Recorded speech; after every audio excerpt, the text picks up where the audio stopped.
Nyampe ke tokoh puncak dalam tradisi peripatetik Islam yaitu Ibnu Rus. Averroes kalau pakai lidahnya orang barat. Banyak orang bilang bahwa filsafat Islam itu berakhir setelah Ibnu Rus. Meskipun dalam kenyataannya sebenarnya masih banyak, hanya saja memang agak susah mengalami kejayaan, mengulang lagi ketinggian peradaban Islam di era peripatetik, khususnya ketika Islam mendominasi dunia sains, teknologi, dan filsafat. Karena praktis setelah eranya Ibnu Rus adalah era ketika Islam termasuk peradaban intelektualnya sedang mengalami deklinasi, sedang mengalami degradasi. Jadi sampai hari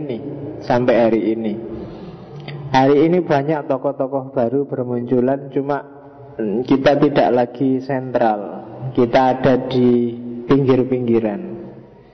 Tidak tahu sampai kapan peradaban Islam akan ke tengah lagi dan jadi pusat. Kita hari ini ada di pinggir-pinggiran. Ya mungkin bisa dimulai dari kamu, atau kalau nggak bisa ya anak cucumu besok. Jadi sejak kecil tanamkanlah mental-mental saintifik, mental ilmiah.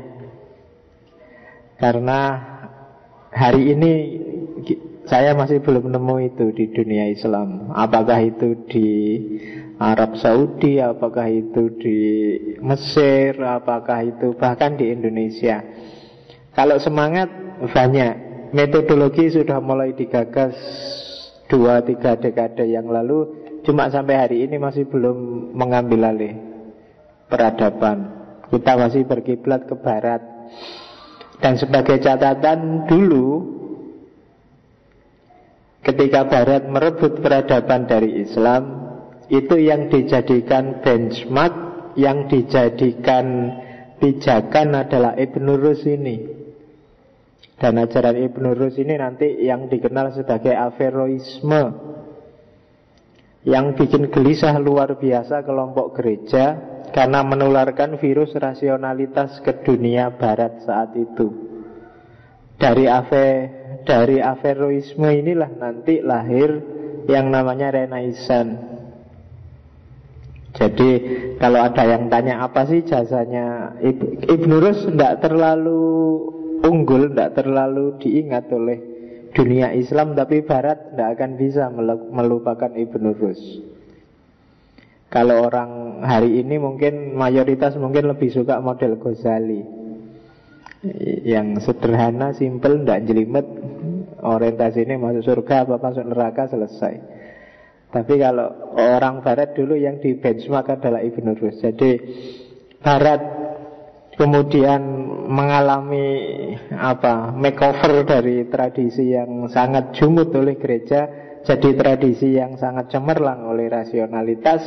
Kebalikannya Islam, setelah filsafat didegradasi secara luar biasa, awalnya didominasi oleh fikih, kemudian dilanjutkan oleh tasawuf. Sampai hari ini kita alami itu bahwa Islam itu adalah fikih dan paling puncak tasawuf. Kita kehilangan dimensi yang sangat urgent, karena fikih dan tasawuf itu akan mati jumut kalau kehilangan filsafat. Ini yang tidak diperhitungkan oleh para intelektual zaman itu. Oke ya, jadi bismillah, malam ini kita belajar tokoh besar. Ya tentu saja kita tidak akan bisa mengcover semua pemikirannya. Kita lihat dikit-dikit, siapa tahu nanti ada hikmah yang bisa kita ambil. Jadi setiap malam Kemis itu ya ambil dikit-dikit aja. Siapa ngerti ada percikan-percikan yang bisa kamu ambil. Dan gak usah peduli pemahamanku terhadap Ibnu Rus, kamu kejar sendiri. Yang penting kamu sudah dapat inspirasi. Oh itu toh Ibnu Rus, itu aja sudah luar biasa. Nggak usah inget-inget saya, karena ini bukan torekot tasawuf yang harus inget-inget gurunya apa mursidnya. Iya, kamu harus melewati aku, jangan berhenti di aku. Aku ini kayak lampu lalu lintas, aku ini cuma rambu pinggir jalan, kalian yang harus jalan. Nggak usah nunggu saya. Jangan kayak di kampus kan sering hari ini mahasiswa itu pokoknya apa jari dosen nih. Dosennya ngomong apa, yuk situ ditelan, dihafalkan. Nanti kalau ujian ditulis, keluar dari ruang ujian lali. Jadi mahasiswa semester 11 seandainya ujian semester 1 juga nggak jaminan nilainya A, karena sudah lupa yang kemarin diajari apa, besok diajarin apa. Maka kalau orang Jawa, ilmu itu harus ngelakoni, nggak bisa cuma menghafalkan. Carilah kesejatian, jangan tertipu oleh topeng-topeng kamuflase, apalagi hari ini. Hari ini saya capek luar biasa. Minggu-minggu ini mungkin aku tidak akan buka Facebook, tidak akan banyak internetan, karena isinya podo. Ya kan? Kalau tidak Jokowi ya Prabowo, kuwi tok isine. Dan kamu juga ikut-ikutan. Tiap hari nge-share berita dari mana-mana. Yang suka Jokowi, jadi yang suka Jokowi yang di-share itu malah berita-beritanya Prabowo, cuma bagian jelek-jeleknya. Yang suka Prabowo yang di-share berita-beritanya Jokowi, bagian jelek-jeleknya. Dan pikiranmu suntuk ruwet luar biasa gara-gara itu. Ya wis, kalau masih panjang berarti perjalanan kita untuk membangkitkan kembali peradaban Islam. Wong cuma ngurusi gitu aja, kita ndak bisa memposisikan diri dengan bagus. Sebenarnya kamu milih setuju pro siapa itu ndak apa-apa. Cuma ketika kamu menjelek-jelekkan yang tidak kamu setujui, itu urusannya lain. Bukan urusan bahwa kamu menfitnah terus dia rugi. Kalau saya lebih melihat psikologimu yang defisit. Jadi mentalmu yang degradasi kalau gayamu seperti itu. Tidak ada masalah, misalnya kamu ngomong jelek-jeleknya Prabowo, Pak Jokowi, apakah itu benar jelek apa enggak? Ya wallahu a'lam. Cuma yang jelas rugi adalah kamu. Mentalmu yang rusak karena cara berpikirmu diracuni oleh gaya yang semacam itu. Maka hati-hati ya. Facebookan ya Facebookan, wis ngomong biasanya aja lah, nggak usah ngomong yang gitu-gitu. Kalau ada yang posting-posting gitu, dianggap angin lalu aja. Orang Islam itu kan nggak seneng yang gitu-gitu. Kalau ibja'akum fasikum binabain fatabayanu, kalau mau tabayun lah. Kalau ada berita simpang siur, kalau nggak sanggup tajawum, tabayun ya diem aja lah. Lebih baik bahas sepak bola aja daripada kamu bahas politik yang nggak jelas ya. Oke, bismillah. Abdul Walid Muhammad bin Ahmad bin Muhammad bin Rus 1194. Salah itu saya nulisnya, 1114 sampai 1198. Kalau 94 sampai 98 berarti dia cuma 4 tahun uripe. Nggak mungkin, salah tulis itu. Oke. Ya tak kasih ilustrasi itu. Jadi gini, yang sebelah kiri itu ya ilustrasi, yang sebelah kanan itu aktor sebenarnya. Tadi takmir masjidnya minta Pak Faiz 2-3 kali lagi ya, terus Ramadan. Padahal saya rencananya 1 kali lagi. Ya kalau gitu nanti setelah minggu depan kita ngomong Ibnu Khaldun, menjelang Ramadan nanti tak kasih film aja. Dulu kan ada film Dunia Sofi. 2 minggu lagi nanti tak kasih film tentang Ibnu Rus. Judulnya Al-Masir. Sebenarnya film lama tahun 97. Judulnya kalau pakai bahasa Inggris judulnya Destiny. Cerita tentang bagaimana ketika Averroisme mulai dikenal oleh Barat, kemudian diharamkan oleh gereja. Barang siapa belajar Averroisme maka dia dianggap murtad dan harus dibunuh. Saat itu dikenal eksekusinya adalah mereka yang mengajarkan atau belajar Ibn Rus di barat, dia harus dihukum mati dengan cara dibakar. Dan datanya valid, ada puluhan ribu orang yang dibakar karena belajar Ibn Rus. Dan film ini menceritakan tentang itu sampai terakhir adegannya. Pokoknya ada orang yang dihukum bakar, kemudian anaknya, dia pesan pada anaknya, carilah orang yang namanya Ibn Rus, kamu pergilah ke Spanyol, ke Cordoba, temui orang ini. Dan ketemu Ibn Rus dan segala intrik politiknya, dan nanti yang berakhir dengan Ibn Rus diusir dari Spanyol, dari Cordoba, kemudian dia dipaksa untuk membakar buku-bukunya.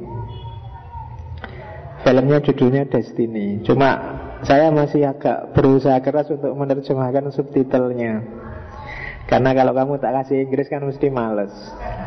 Mesti nyarinya yang subtitlenya Indonesia. Ya semoga 2 minggu selesai. Pokoknya saya janji sebelum masuk Ramadan kalian bisa lihat film itu. Kelihatannya film Mesir kalau nggak salah, tapi ya lumayan lah. Bukan dokumenter karena memang ada ceritanya. Kalau dokumenter kamu mungkin jenuh. Jadi ya ono perangi sidik-sidik kamu kan seneng, ono gelute ada. Oke. Itu ilustrasinya. Jadi kita akan minggu depan berakhir di Ibnu Khaldun, dan pengajian untuk season 2 akan ditutup dengan filmnya Ibnu Rus. Kalau dulu season 1 kita tutup dengan Dunia Sofi. Oke, Abdul Walid Muhammad bin Ahmad bin Muhammad bin Rus ini lahir dari keluarga Qadhi.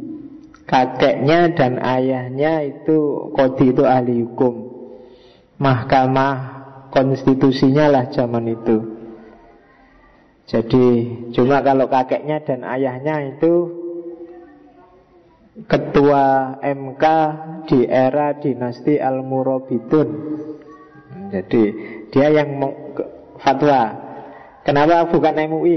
Kalau MUI kan nggak punya power. Kalau Qadhi zaman itu dia punya power. Dia punya kekuasaan untuk menetapkan hukum. Qadhi dari mazhab Maliki. Dan nanti Ibn Rus ini sebenarnya mazhabnya Maliki. Dia dikenal juga seorang ahli fikih yang menulis Bidayatul Mujtahid. Jadi gerbang awal seorang mujtahid. Orang pintar sejak kecil, menguasai banyak bidang. Ya selalu saya bilang hampir semua filsuf peripatetik itu multidisiplin, kedokteran, astronomi, dan banyak bidang yang lain. Kemudian muridnya Ibnu Bajjah, asistennya Ibnu Tufel. Dia direkomendasi oleh Ibnu Tufel kepada Abu Ya'qub Yusuf zaman itu di dinasti Al-Muwahhidun. Jadi di era Abu Yusuf Ya'qub ini Qadhinya adalah Ibnu Tufel yang kita bahas minggu lalu dengan segala kehebatannya. Nanti ketika Ibnu Tufel tua, yang direkomendasi oleh Ibnu Tufel adalah sahabatnya, muridnya, asistennya, yaitu Ibn Rus, untuk menjadi penerus dia jadi Qadhi di Al-Muwahhidun. Ada ceritanya ketika Ibnu Tufel disuruh oleh Abu Ya'qub untuk menulis tentang syarah, jadi mengsyarahi kitabnya Aristoteles. Zaman dulu itu. Kalau neng pondok kan sarah itu bangsanya Riyadhus Shalihin, Jurumiyah. Ini yang disarahi bukunya Aristoteles. Kamu boleh. Tradisi komentar bagi saya hari ini mati di dunia Islam. Sarah itu kan buku babonnya terus dikomentari. Ada pakemnya, ada sarahnya. Bahkan kalau di Islam dulu di atasnya sarah ada lagi komentar atas komentar namanya hasyiah. Di atasnya hasyiah masih ada lagi komentar, atas komentar dikomentari lagi, namanya taklik. Jadi kitab, kalau kitab aslinya misalnya kecil, nanti disarahi jadi agak tebel, kemudian dihasyiahi jadi lebih tebel lagi, ditaklik jadi tebel. Hari ini tradisi kayak gitu mati. Kamu lebih suka plagiasi daripada bikin sarah. Ya, nggak ada di pikiranmu sarah. Paling yang ada sarah Azhari sama sarah. Kamu tidak pernah mikir ke sana. Jangankan sarah, Pak, suruh bikin makalah aja nggak selesai-selesai. Oke, nah Ibnu Tufel ini oleh Abu Yakub disuruh bikin sarahnya buku-bukunya Aristoteles. Cuma Ibnu Tufel merasa, saya sudah tua, tidak sanggup sudah. Akhirnya yang disuruh adalah Ibnu Rus. Disuruh mensarahi, malah Ibnu Rus nulis 3 kitab sekaligus. Yang pertama adalah Jami'-nya Aristoteles. Jami' itu ringkasan kitab-kitabnya Aristoteles. Yang kedua syarah syarah yang pendek, yang medium, yang tidak terlalu panjang. Dan yang ketiga syarah yang panjang. Jadi disuruh satu langsung nulis 3 Jami', terus 2 syarah. Satu syarah pendek dan yang kedua syarah yang panjang. Ini yang bikin Abu Yakub kemudian, oh berarti pinter kamu, terus diangkat. Dan ketika Ibnu Tufel merekomendasikan Ibnu Rus, tanpa ragu-ragu oleh Abu Yakub, diangkatlah Ibnu Rus sebagai qadhi zaman itu. Cuma nanti di era penerusnya Abu Yakub, Abu Ya'la Al-Mansur, Islam sedang gonjang-ganjing politik, mengalami proses panjang perang salib. Di era perang yang semacam ini, dibandingkan filosof, lebih dicari orang yang teolog dan ahli fikih. Orang yang bisa memprovokasi orang untuk perang itu kan teolog dan ahli fikih. Hari ini coba kamu lihat, kelompok-kelompok Islam keras itu kan gerakannya pasti di level teologis dan level fikih. Kalau masuk level filsafat pasti enggak. Karena kalau masuk level filsafat pasti terus arahnya kontemplasi merenung, enggak jadi gegeran. Ya, tapi kalau masuk level teologis apa fikih, orang nyari halal haram, kafir mukmin. Ini paling gampang dimanipulasi, diarahkan untuk mengungkit emosi orang, kemudian nyuruh perang. Perang salib awal itu ketika gereja bingung gimana ya melawan Islam yang kuat, yuk gampang. Para pendeta zaman itu, para rahibnya Kristen memfatwakan bahwa ada penebusan dosa besar-besaran, obral penebusan dosa pokoknya. Barang siapa ikut perang, wah, akan dibebaskan. Wah, semoga maling-maling merampok ikut perang salib semua zaman itu. Sejarah perang salib itu kan panjang. Bahkan ada cerita, ini kok kalah terus. Itu rahib-rahibnya judek, para pendeta Kristen ini judek terus. Wah, ini karena yang ikut perang ini maling semua, rampok-rampok, banyak dosanya, makanya kita kalah. Sekarang kita nyari pasukan yang tidak punya dosa.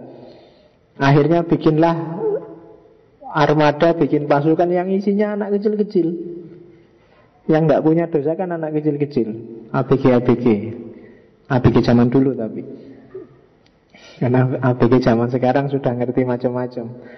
Jadi ada sejarah perang salib yang pasukannya anak-anak. Dianggap ini anak-anak dosanya sidik, terus dibantu oleh Gusti Allah dan menang. Ternyata ya enggak, sama aja. Di era-era perang salib inilah nanti kedudukannya Ibnu Rus terancam dan dia tergusur. Karena memang dia banyak dimusuhi oleh para teolog dan para fuqaha. Bahkan karena beberapa tulisannya juga banyak mengkritik para teolog dan fuqaha. Yang sangat jelas dikritik oleh Ibnu Rus adalah cara berpikir teologis model Asy'arian yang agak fatalistik, dengan tokoh besar Asy'arinya ya Ghazali. Termasuk ketika Ibnu Rus nulis Tahafut. Dia kemudian diusir di era Al-Mansur dan hidup sengsara di pinggiran kota Andalus, di pinggiran kota Cordoba, namanya Lucena. Meskipun di akhir-akhir hidupnya dia dipanggil lagi ke istana, tapi sudah sangat tua dan akhirnya meninggal. Jadi orang yang mutu, berkualitas, dan banyak bukunya yang diboyong ke barat. Setelah, ya kan, di antara interaksinya barat dan Islam itu kan perang salib. Dan dari situ bangkitlah satu gerakan luar biasa di barat yang namanya Averroisme. Dan Averroisme ini nanti yang jadi cikal bakal ideologi modern yang namanya sekularisme. Ketika orang memisah antara agama dan dunia, akal dan wahyu, dan yang sejenis itu pelopornya Ibnu Rus. Jadi jangan salah kalau kamu ada yang maki-maki benci luar biasa terhadap sekularisme, itu inspiratornya sebenarnya dari kalangan kita sendiri, yaitu Ibnu Rus. Kamu kan mensetan-setankan sekularisme karena itu dari barat. Barat itu ngambil dari kita kok. Kamu marah-marahin. Oke.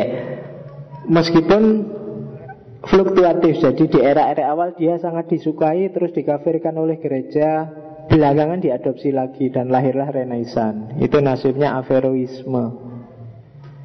Masih belum banyak kajian yang angkat Averroisme di Indonesia, termasuk oleh para mahasiswa filsafat. Harusnya yang dari UIN. Cuma yang dari UIN tidak lihat ya, tema-temanya ya gitu-gitu aja. Tahlil dari perspektif teologis, bongso-bongso ngono lah. Cari yang agak inspiratif. Sopo ngerti nanti kalau kamu bahas Averroisme ada ide baru. Karena yang istimewa dari Ibn Rus adalah inspiratifnya, bukan isinya yang terlalu dalam. Ya kayak Ghazali, yang istimewa adalah teori-teorinya yang mudah ditangkap oleh orang awam.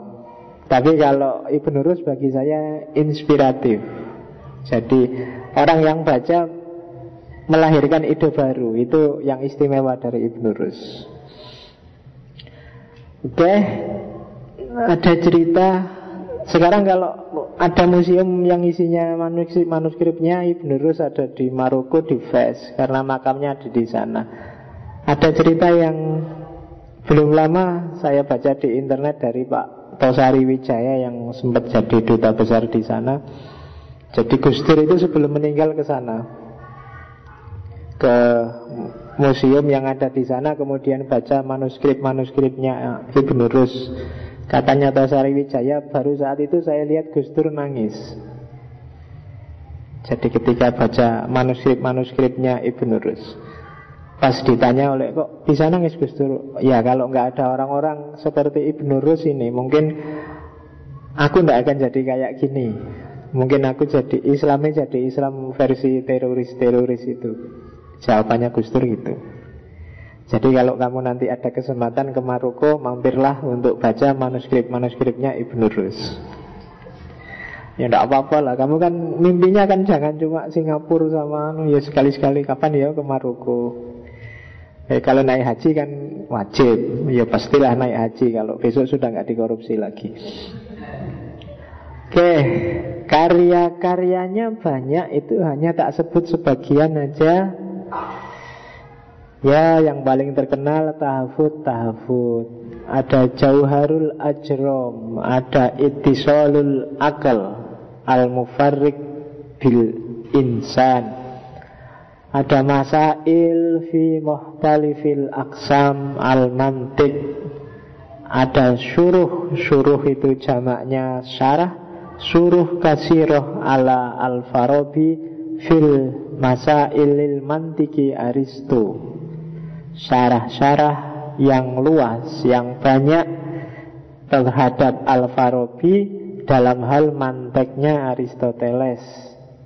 Makalah Firraddi ala Abu Ali bin Sina. Ini kritik menolak terhadap pikiran-pikirannya Ibnu Sina. Kalau yang ilmu kalam yang paling terkenal adalah Faslul Maqol Fima Bainal Hikmah Was Syariah Minal Ittisol. Ini kitabnya kecil, tipis, enak buat pedoman para pemula yang ingin belajar filsafat. untuk ngerti level-levelnya pemikiran filsafat dan para filosof. Seperti apa sih posisinya filsafat berhadapan dengan syariat? Kalau fikih yang paling terkenal ya Bidayatul Mujtahid wa Nihayatul Muqtasid. Meskipun ada lagi Ad-Dar Al-Kamil fil Fikhi dan Risalah Ad-Duhaya, risalah tentang kurban, tentang sembelihan. Astronomi banyak, ada beberapa ide saintifik yang astronomi, misalnya tentang spot titik-titik hitam di matahari. Itu diawali oleh Ibnu Rus, dia yang menemukan. Kemudian bagian yang tebal dan tipis dari rembulan, itu Ibnu Rus. Masih ada beberapa lagi yang lain yang bidang astronomi. Nahwu, adalah beberapa tentang nahwu seperti di situ. Dan kedokteran, kuliah fittib. Dan pengaruhnya kitab-kitab kedokterannya Ibnu Rus lebih besar daripada Ibnu Sina, meskipun buku-bukunya Ibnu Sina jauh lebih tebal dan ensiklopedis. Tapi bukunya Ibnu Rus lebih banyak dirujuk di beberapa universitas zaman itu. Kalau zaman sekarang mesti orang barat gengsi. Meskipun awalnya dirumuskan pakai Ibnu Sina, Ibnu Rus, sekarang mesti diganti pakai buku-bukunya mereka sendiri. Dan buku-buku kedokteran kalau di toko buku sampai hari ini sejauh yang saya tahu paling mahal dibandingkan buku-buku yang lain, apalagi buku-buku agama. Kalau buku kedokteran itu 500 ribu, 1 juta, 2 juta. Kuliahnya mahal, bukunya mahal. Makanya dokter itu mahal. Kalau buku agama ya kuliahnya murah, buku ini murah, bayarannya ya murah. Kalau kamu ceramah ada bayarannya, syukur. Oke, bismillah, kita lihat. Ini dari Manahijul Adillah. Kita ambil yang inspiratif. Yang pertama, syarat bagi mereka yang ingin mendalami filsafat. Ini yang jarang dipikir oleh para filosof sebelumnya. Ya termasuk kita mungkin tertarik ingin mendalami filsafat, ada syaratnya. Syaratnya ada 5. Yang pertama, bakat. Kamu sendiri yang ngerti, kamu bakat enggak jadi filosof? Kalau enggak bakat, ya dipertimbangkan lagi. Sebenarnya bakat itu bukan sesuatu yang inner, ada begitu saja dalam dirimu. Kalau pakai teorinya Pierre Bourdieu, filosof postmodern, bakat itu sebenarnya mix antara habitus dan arena, dan satu lagi kapital. Ada modalnya, ada pembiasaannya, dan ranahnya pas. Biasanya itulah nanti melahirkan yang kita sebut bakat. Bapakku guru, maka di rumah ada kapital luar biasa namanya buku. Karena di rumah banyak buku, aku sejak kecil akrab dengan buku, sehingga lahirlah habitus baca. Jadi punya kebiasaan baca. Baca itu menyenangkan bagiku. Nah, dari mix antara ada kapital sama habit itu lahirlah bakat. Wah, berarti bakat kamu jadi filosof misalnya. Kenapa bakat filosof? Kamu seneng moco dan punya modal untuk baca. Jadi modalmu pas, kebiasaanmu sesuai, arenanya pas, lahirlah bakat.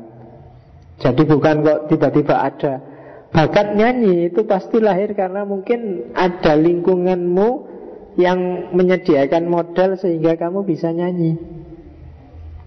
Mungkin bapakmu senang musik, meskipun musiknya hanya dari tape recorder atau radio, yang penting tiap hari dia nyetel musik, sehingga kamu suka sama musik. Dari situ muncul habitus. Kok tidak ada kapital? Kamu misalnya tiba-tiba sak kos sama temenmu ini seniman, pinter nyanyi, pinter gitar. Tadi kamu ketemu modal yang pas. Dari habitusmu yang seneng musik, ketemu modal kapital temenmu yang punya gitar, pinter nyanyi. Terus ikutlah kamu belajar nyanyi. Terus wah, kamu ternyata bakat ya nyanyi. Itu sebenarnya ada prosesnya. Tidak ada bakat yang tiba-tiba jatuh dari langit. Hanya saja kadang-kadang orang tidak sadar dengan proses itu. Kenapa sih kok anaknya artis kok mesti cenderung jadi artis? Ya karena habitusnya dan kapitalnya pas. Pembiasaannya sejak kecil sama sumber daya di sekelilingnya memang mengarahkan ke situ. Tapi kamu nyebutnya bakat itu. Bukan bakat. Filsafat juga gitu. Harus ada bakat berarti ada pembiasaan filosofis dan kamu harus punya modal filsafat. Modalnya filsafat, kapitalnya yang jelas adalah akal yang sehat. Bukan akal yang tendensius, penuh kepentingan. Bukan akal yang mengabdi pada sesuatu di luar kebenaran. Itu modalnya. Jadi bukan bakat yang neko-neko. Yang kedua tertib. Urut ya, belajar jangan loncat-loncat. Nggak ujuk-ujuk belajar Marxisme, ujuk-ujuk belajar postmodern, nanti kacau pikiranmu. Harus urut, diawali dari pengantar, diawali dari syukur-syukur ditulis. Pelajaran selama ini kamu sudah menguasai apa aja, belum menguasai apa. Untuk kepentinganmu sendiri biar enak dipetakan. Ya kalau males nulis di buku ya ditulis di blog. Nggak ada blog ya Facebook rapopo lah disimpan. Yang penting ada angger-anggernya bahwa aku pernah belajar ini dan ngerti ini. Nah itu tertib namanya. Soto ngerti kapan-kapan jadi buku. Kan enak. Ayo sekedar informasi meskipun bukan promosi. Saya baru nulis buku. Buku itu hasil ngaji di sini sebenarnya, pertemuan awal pengantar filsafat. Cuma sebenarnya naskahnya sejak lama, cuma baru kemarin aja terbit. Jadi yang nerbitkan jurusan sendiri di UIN. Judulnya Sebelum Filsafat. Jadi pengantar itu aja. Jadi 2 kali pertemuan jadi 1 buku. Kalau ini sudah 40 lebih kan harusnya jadi banyak. Silahkan kamu kalau ingin nulis dengan bahan pertemuan kita tiap malam, pakai namamu juga nggak apa-apa, kamu perpanjang sendiri. Mungkin kamu ambil eksistensialisme dari berapa tokoh kemarin, kamu transkrip, kamu terbitkan pakai namamu sendiri. Nggak apa-apa, saya izinkan. Serius, nggak apa-apa. Karena nulis itu biasanya lebih ampuh daripada cuma ngomong. Kalau cuma ngomong ya enak sih tapi nggak terlalu nyangkut. Tapi begitu kamu tulis biasanya kamu menguasai sudah. Jadi silahkan kamu ambil bab yang mana saja dari pertemuan kita tiap malam. Kamu ambil 2, 3, 4 pertemuan, ya monggo tulislah. Mungkin mentranskrip kata-kata saya, monggo lah. Kamu terbitkan sendiri atau mungkin takmirnya mau menerbitkan, syukur. Ya tak awali dari yang pengantar tadi. Cuma sayangnya bukunya dicetak terbatas. Yang sangat butuh silakan langsung ke jurusan, karena saya tidak ikut-ikutan urusan itu. Makanya tak bilang tidak promosi, karena takutnya banyak yang nyari terus stoknya habis karena dicetak terbatas. Oke, judulnya Sebelum Filsafat. Bagi yang sudah nyampe level peripatetik ini mungkin tidak terlalu penting. Sebelum filsafat itu kamu kan sudah masuk di dalamnya. Oke. Yang ketiga, objektivitas. Kalau kamu sudah rela untuk belajar filsafat, berarti harus siap objektif. Gak boleh tendensius, gak boleh memihak. Objektif, yang benar ya diomongkan benar, yang salah diomongkan salah, yang masih belum jelas diomongkan belum jelas, yang masih subhat ya disebut aja subhat, saya nggak tahu jelasnya gimana. Prabowo itu salah atau benar, aku kurang ngerti, masih subhat, maka nggak bisa bilang ya, nggak bisa bilang enggak, apalagi saya nggak akan nyebar-nyebarin, aku ya nggak ngerti. Jokowi itu kayak gimana orang ngerti aku. Wong nggak kenal. Objektif. Jadi tidak gara-gara kamu dukung terus mesti apik kabeh, gara-gara nggak kamu dukung terus mesti jelek. Itu namanya nggak objektif. Siapapun yang gayanya kayak gitu berarti nggak siap masuk ke dunia filsafat. Harus siap objektif, karena kebenaran itu kadang-kadang menyakitkan. Kalau nggak percaya ya kamu lihat aja. Ya macam-macam. Kebenaran kan ada cerita itu. Suatu hari ada seorang filosof sufi berkunjung kepada seorang raja. Raja itu, wahai filosof, wahai sufi, kasih saya satu aja kebenaran yang pasti dan tidak mungkin salah. Sang filosof ini bilang, enggak, saya enggak mau ngasih tahu karena telingamu enggak kuat mendengarnya. Enggak, kalau itu kebenaran saya mesti siap. Oh terus, beneran nih, bener wis, ngomong aja. Yang bener loh ya, yang hakikat, yang enggak mungkin salah saya mesti siap. Oke, jadi dia ngomong, anakmu besok akan mati, kamu besok akan mati, istrimu besok akan mati. Nesu rajane, kowe berani-beraninya nyumpahin aku. Loh ya, kan katanya siap menerima kebenaran apapun. Loh itu kan kebenaran yang tidak bisa dibantah, bahwa kamu besok akan mati. Itu kan kebenaran. Dan berat menerima kebenaran itu. Menerima kebenaran bahwa Islam itu benar bagi kita, tapi bagi orang Kristen Islam itu salah. Kamu kan nabut itu, tidak bisa. Islam mesti benar. Loh bagi orang Kristen Islam itu salah, tidak bisa itu. Loh iya bagi orang Kristen. Tapi kan abot kamu, ada orang ngomong Islam itu salah itu kan. Bagi orang Kristen, Kristen adalah kebenaran. Oh kamu kan nggak bisa Trinitas itu, kamu ngomong macam-macam. Bagi orang Kristen kan ada awalannya, tapi kan nggak kuat telingamu dengar yang gitu-gitu. Ya kan? Jadi tidak sembarangan. Maka filosof harus siap objektif. Kalau ada orang bilang, ternyata Islam itu sebagiannya isinya sadis semua, tidak manusiawi. Loh itu kebenaran dalam tanda petik. Kan memang ada sebagian di antara kita umat Islam yang perilakunya tidak manusiawi. Ada yang ngebom, ada yang bantai, ada yang bunuh. Kayak Boko Haram itu kan nyulik sak sekolahan 200 orang siswa diculik kabeh. Itu Islam. Kalau ada orang ngomong ada umat Islam yang tidak manusiawi, ya diakui aja, meskipun menyakitkan. Kebenaran memang sering menyakitkan. Itu kan kayak kamu lihat di kaca terus lihat wajahmu, itu kan, wah kok gini ya wajahku. Tapi itulah kebenaran. Agak menyakitkan memang, tapi ya terimalah.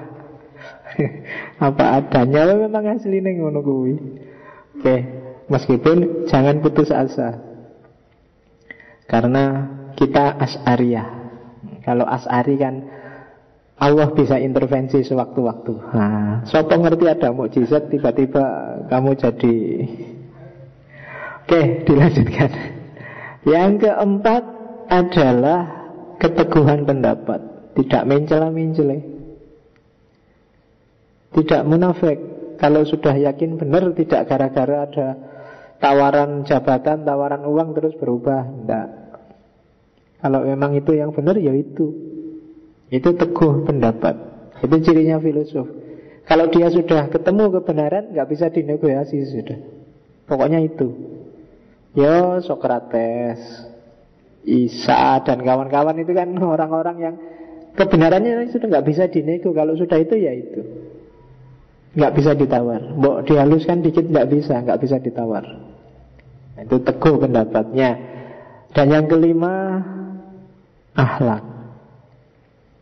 Jadi seorang filosof, kebenarannya tidak cuma diyakini, tapi juga dipraktekkan. Kebenaran yang dipraktekkan akan melahirkan akhlak yang mulia, itu pasti. Jadi kebenarannya tidak cuma diyakini, tapi juga dihidupkan. Nggak cuma berteori, nggak cuma menasihati, tapi juga dijalankan. Itu filosof. Nggak cuma nyuruh orang jangan bohong, dia juga tidak bohong. Nggak cuma nyuruh orang jangan korupsi, dia juga tidak korupsi. Itu filosof.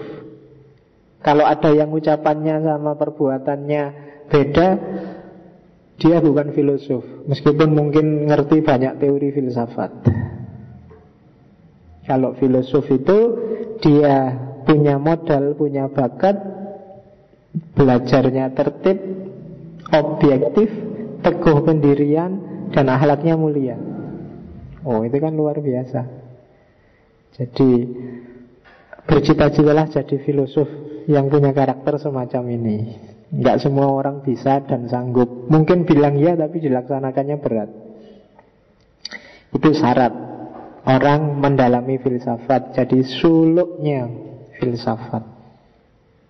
Ini dari Manahijul Adillahnya Ibn Rus. Dilanjutkan lagi.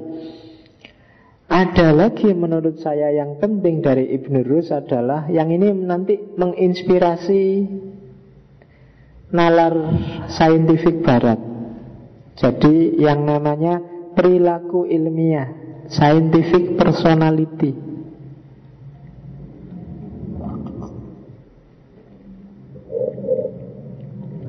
Scientific personality itu sangat tampak, tidak dalam ceramah atau tulisannya Ibn Rus, tapi perilakunya Ibn Rus. Yang pertama dari tulisan-tulisannya kelihatan bahwa Ibn Rus tidak pernah membenci kelompok tertentu, termasuk yang berlawanan dengan kelompoknya. Dia tidak pernah mencaci maki, menyalah-nyalahkan, termasuk Ghazali yang didebat di tahafut-tahafut. Kalau baca tahafut-tahafut kebanyakan kalimatnya Ghazali salah paham dengan para filosof. Kebanyakan itu dia nganggapnya Ghazali itu salah paham. Bukan kok terus marah-marah Ghazali itu salah, kurang ajar, bodoh, mosok. Nah, enggak mengkafir-kafirkan, enggak menggoblok-goblokkan, enggak mendeson-desokan, enggak mengkuper-kuperkan. Itu gayanya Ibn Rus. Silakan dibaca. Termasuk ya yang mungkin bisa kita akses gampang ya Bidayatul Mujtahid sama Tahafut-Tahafut. Dan ini nanti pada gilirannya menginspirasi Barat, melahirkan scientific personality, perilaku ilmiah, sikap ilmiah. Tidak setuju boleh, mengkritik pandangan orang lain boleh, tapi tidak dengan dasar benci. Jadi tidak dengan cara membencinya. Jadi ya karena orang sesat itu kan tidak bisa dibenci. Oh ya kalau kamu jalan kemana terus tersesat itu kan ya, kalau dibenci malah nggak nyampe tujuannya. Kurang ajar kamu sesat, harusnya ke Solo kok malah jalan ke utara sampai Demak. Sesat, aku benci padamu, kan nggak gitu. Orang sesat itu ditunjukkan jalannya. Keliru sampean, kalau mau ke Solo ya jangan belok kiri sampai Demak. Kamu harus dari Jogja ke timur. Tidak kok terus dicaci maki apalagi dibenci. Aku benci padamu karena harusnya, enggak kan. Kurang ajar kamu sudah murtad kafir. Enggak, Ibn Rus jauh dari yang semacam itu. Nah mungkin 2 minggu lagi silakan dilihat filmnya sambil mengawali Ramadan, nunggu buka puasa. Oke, yang kedua, Ibn Rus tidak memusuhi para pemikir bebas, juga tidak melecehkan ulama. Ibn Rus menganjurkan orang berpikir secara merdeka. Merdeka itu tidak identik dengan bebas loh ya. Kalau bebas itu tanpa ikatan. Kalau merdeka itu berarti sesuai keinginan setiap orang. Kalau orangnya ingin pakai ikatan apa ya monggo, itu merdeka namanya. Tapi Ibn Rus nggak mengkritik itu. Monggo orang mau berpikir bebas. Dia juga menghargai para ulama, meskipun dia mengkritik cara berpikir tradisional model para ulama yang jumud, tapi tetap dihargai. Yang ketiga, Ibn Rus adalah orang yang selalu terbuka terhadap kebenaran yang baru. Orang yang dalam urusan kebenaran dan pengetahuan dia selalu siap menerima fakta baru.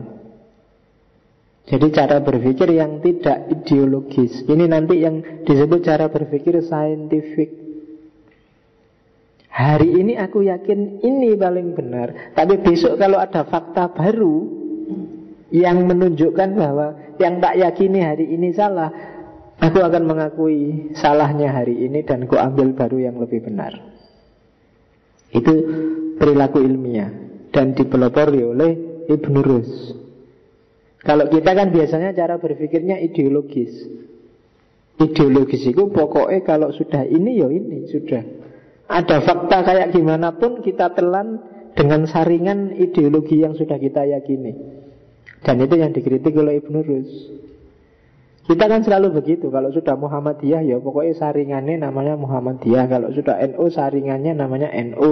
Kalau sudah HTI saringannya namanya HTI. Kalau sudah PKS saringannya namanya PKS. Saringan itu ideologinya. Semua pikiran baru boleh asal tidak tabrakan sama NU, Muhammadiyah, HTI, PKS dan lain sebagainya sesuai keyakinan kita sendiri. Dan itu yang dikritik oleh Ibn Rus. Itu nanti yang oleh Jabiri disebut Taqdisul Afkar Ad-Diniyah. Jadi sakralisasi pemikiran keagamaan. Jadi kita itu sebenarnya tidak sedang mensucikan, mensakralkan Islam. Yang kita sakralkan sebenarnya pemikiran kita sendiri tentang Islam. Yang kita sucikan sebenarnya ide kita tentang Islam, bukan Islamnya. Itu yang oleh Jabiri disebut Taqdisul Afkar, penyakit paling akut di dunia Islam. Jadi mensakralkan pikirannya sendiri, seolah-olah Islam itu sama dengan pikirannya, seolah-olah seperti itulah yang diingini oleh Allah yang ada di pikirannya. Scientific personality. Oke. Yang paling terkenal lagi dari Ibn Rus adalah mempertemukan filsafat dan syariat. Jadi karena di era Ibn Rus dia banyak mendapat tentangan dari para teolog dan para fuqaha. Filsafat dianggap sudah sesat, filsafat dianggap menyimpang. Maka Ibn Rus ya tadi nulis Faslul Maqal Fima Bainal Falsafah dan seterusnya. Itu tadi isinya menunjukkan bahwa filsafat dan syariah itu tidak bertentangan. Bolak-balik hampir semua filosof peripatetik ngomong ini. Bukan karena ikut-ikutan sama para filosof pendahulunya, tapi karena tren umat Islam banyak yang anti dengan filsafat dari zaman ke zaman. Mulai zaman Al-Kindi sampai zaman Ibn Rus, ternyata konstelasi politik naik turun bikin orang sering-sering menyisihkan filsafat. Orang lebih suka fikih yang jelas halal apa haram. Jadi cara berpikir fikih lebih laku dibandingkan cara berpikir rasional filosofis. Sebenarnya sampai hari ini, hanya saja hari ini tidak ada lagi para filosof baru yang mengangkat tema ini. Sampai hari ini kan umat Islam itu cara berpikirnya kan masih fikih. Kalau nggak percaya kamu lihat TV, semua acara tanya jawab dengan ustadz itu mesti isinya fikih. Mama Dedeh kah, Ustadz Maulana kah, siapa yang TV itu, Solmed kah, siapa lagi. Kalau ada sesi pertanyaan, coba kamu perhatikan, pertanyaannya rata-rata fikih. Orang ingin dikasih fatwa halal apa haram. Padahal begitu dikasih fatwa kadang-kadang juga marah-marah. Ya kan? Gimana hukumnya ngaji kayak gini ini? Kan terus kamu bingung. Oh iya ya, dalilnya apa ya? Hadisnya apa ya? Mesti gitu. Selalu orang nanya dalil. Dan dalil berarti ada ayat, ada hadis, ada asar dan lain sebagainya.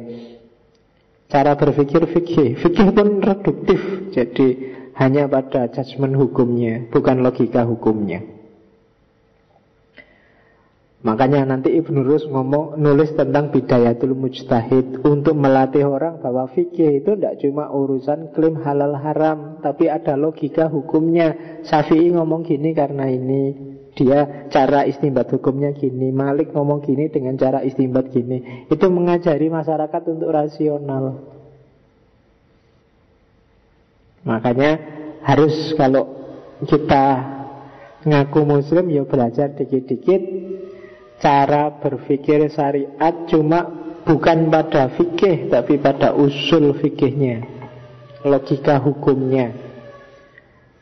Kalau kita kan biasanya apalan kan, ya kalau Syafi'i boleh, kalau Malik nggak boleh, kalau Hanafi setengah boleh, kalau Zahiri pasti nggak boleh, kan selalu gitu. Kenapa begitu nggak tahu.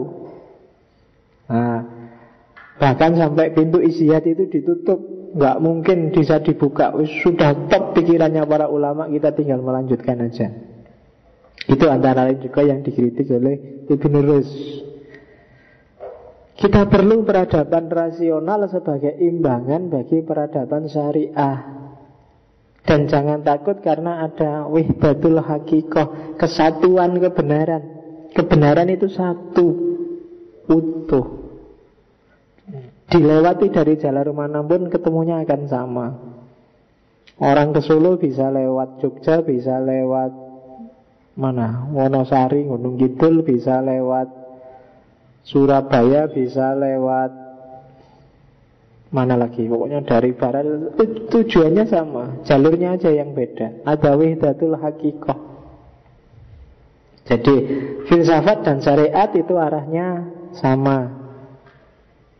Yang kedua, catatannya Ibnu Rus, jangan takut belajar filsafat. Karena toh belajar filsafat puncaknya adalah sama seperti syariat, ketemu Tuhan. Belajar filsafat itu kan mikir macam-macam, alam semesta ini, hidupmu, dirimu, kenyataanmu dipikir. Pada puncaknya ya Tuhan. Syariah juga begitu, kamu sholat, zakat, puasa, haji, puncaknya kan ketemu Tuhan juga. Dua jalur yang berbeda, muara akhir ketemunya sama. Ya kan? Sholat, zakatmu, syariah, semua itu kan tujuannya lillahi ta'ala. Jadi karena Allah maka pada akhirnya harus ketemu Tuhan. Innalillahi wa inna ilaihi roji'un. Baik sebelum mati maupun sesudah mati. Filsafat kan juga begitu, mengejar Tuhan hanya saja pakai rasio. Kenali lingkunganmu, kenali alam semesta sekelilingmu, pada akhirnya kamu juga akan ketemu Tuhan. Karena puncak pengenalanmu terhadap apapun ada pada Tuhan. Nah, itu Ibnu Rus. Jadi dua jalur yang beda sebenarnya sama. Hakikatnya filsafat toh nanti berpuncak pada Tuhan juga. Man arofa nafsahu faqad arofa robbahu. Barang siapa kenal dirinya, kenal Tuhannya. Oke, itu filsafat dan syariat. Karena itu, maka kalau ada pertanyaan mana yang lebih penting, akal atau wahyu, mana yang lebih tinggi? Kalau istilahnya Ibnu Rus, akal dan wahyu adalah ukhtur rodi'ah, saudara sesusuan. Jadi sak dulur. Jadi saudara sesusuan kan nyusu di orang yang sama. Jadi podo, sama-sama saudaranya. Gak ada yang lebih penting, dua-duanya penting.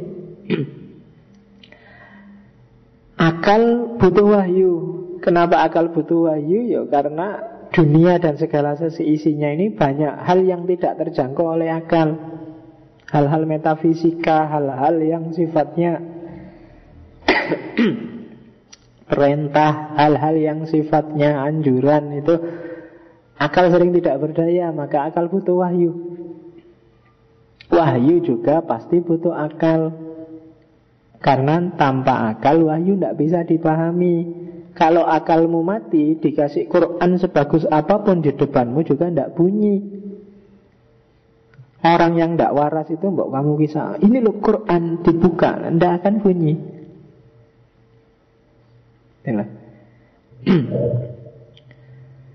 Makanya ada cerita ketika Ali bin Abi Thalib debat sama orang Khawarij.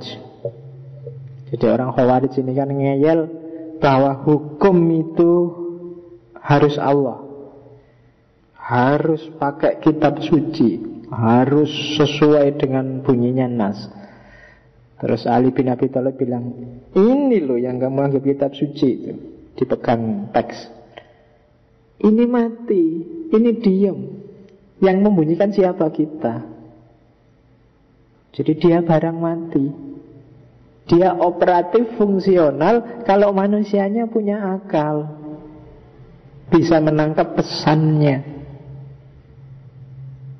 Jadi penentunya ya tetap harus dialog dia sama akal. Kalau nggak ada akal nggak akan bisa dipahami. Ya kayak kamu nggak ngerti sama sekali bahasa Arab, maca Quran ya paling ya geleng-geleng aja. Karep apa ya mbu, yang penting ngaji. Syukur-syukur tajwidnya bener. Kan gitu aja level kita hari ini kan.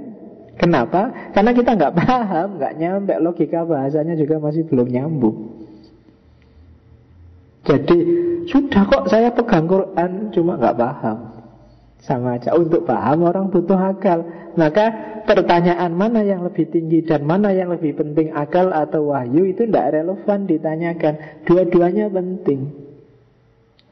Lupa, tapi dalam hidup kita kan harus dituntun oleh Quran, oleh nas. Jadi pedoman utamanya Quran. Iya, tapi Quran itu tidak bunyi. Kita yang membunyikan, kita yang memahami dan menjalankan.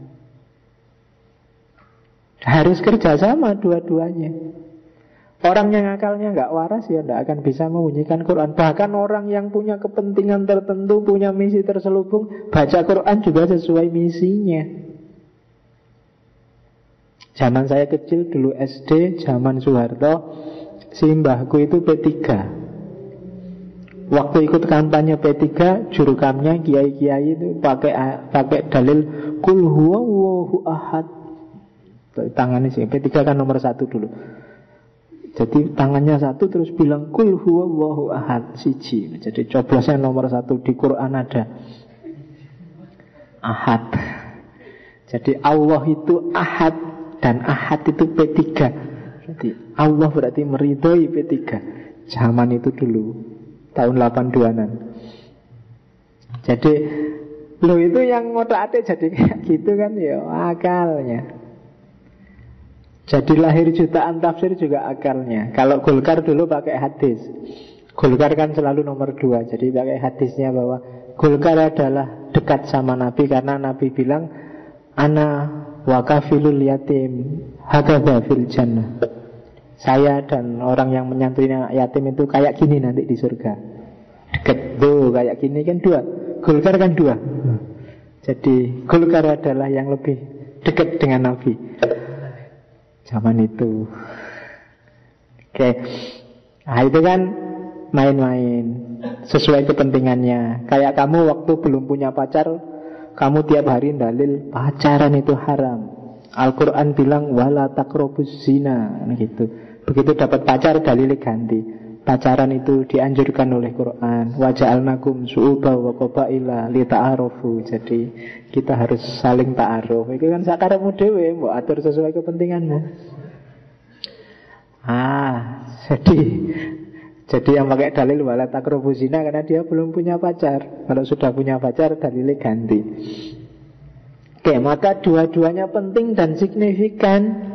Kenapa kok bisa sakarepe dhewe tadi? Karena nggak belajar cara berpikir yang benar. Gimana sih cara merumuskan, gimana cara menyimpulkan sesuatu. Itu cara mikir. Kapan konteks harus bermain, kapan sejarah ikut menentukan mana yang objektif, mana yang subjektif, mana yang mutlak, mana yang muqayyad, mana yang umum, mana yang khusus. Itu semua kategori-kategori akal. Wahyu atau nas diam saja. Kita yang menentukan. Oh ini khusus untuk Nabi yang boleh kawin 9. Kalau kita nggak bisa, kan gitu. Kalau Nabi sampai 9, kalau kita ya maksimal 4. Kalau ada yang mau 1 aja kan kamu belum. Nggak usah mikir sampai 4. Atau jangan-jangan tafsirnya beda. Akalnya bilang, oh enggak pak, 9 itu tidak khusus untuk Nabi. Kita juga bisa 9. Ayatnya kan memang membolehkan 9.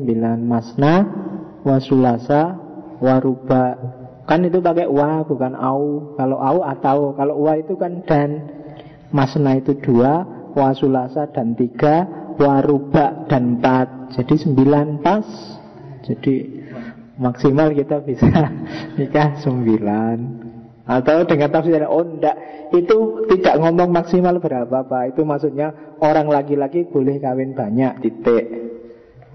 Itu kan kayak orang ngomong, terserah kamu mau kawin berapa, 2 boleh, 3 boleh, 4 boleh. Nah itu kan bukan kok terus dibatasi 4, tapi ya sampai berapapun boleh, saya ada yang mau.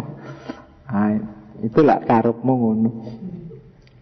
Ada kan yang saya setahun atau 2 tahun yang lalu ke Madura itu ada teman dosen yang punya Pak D jadi kiai, istrinya 12 di Madura.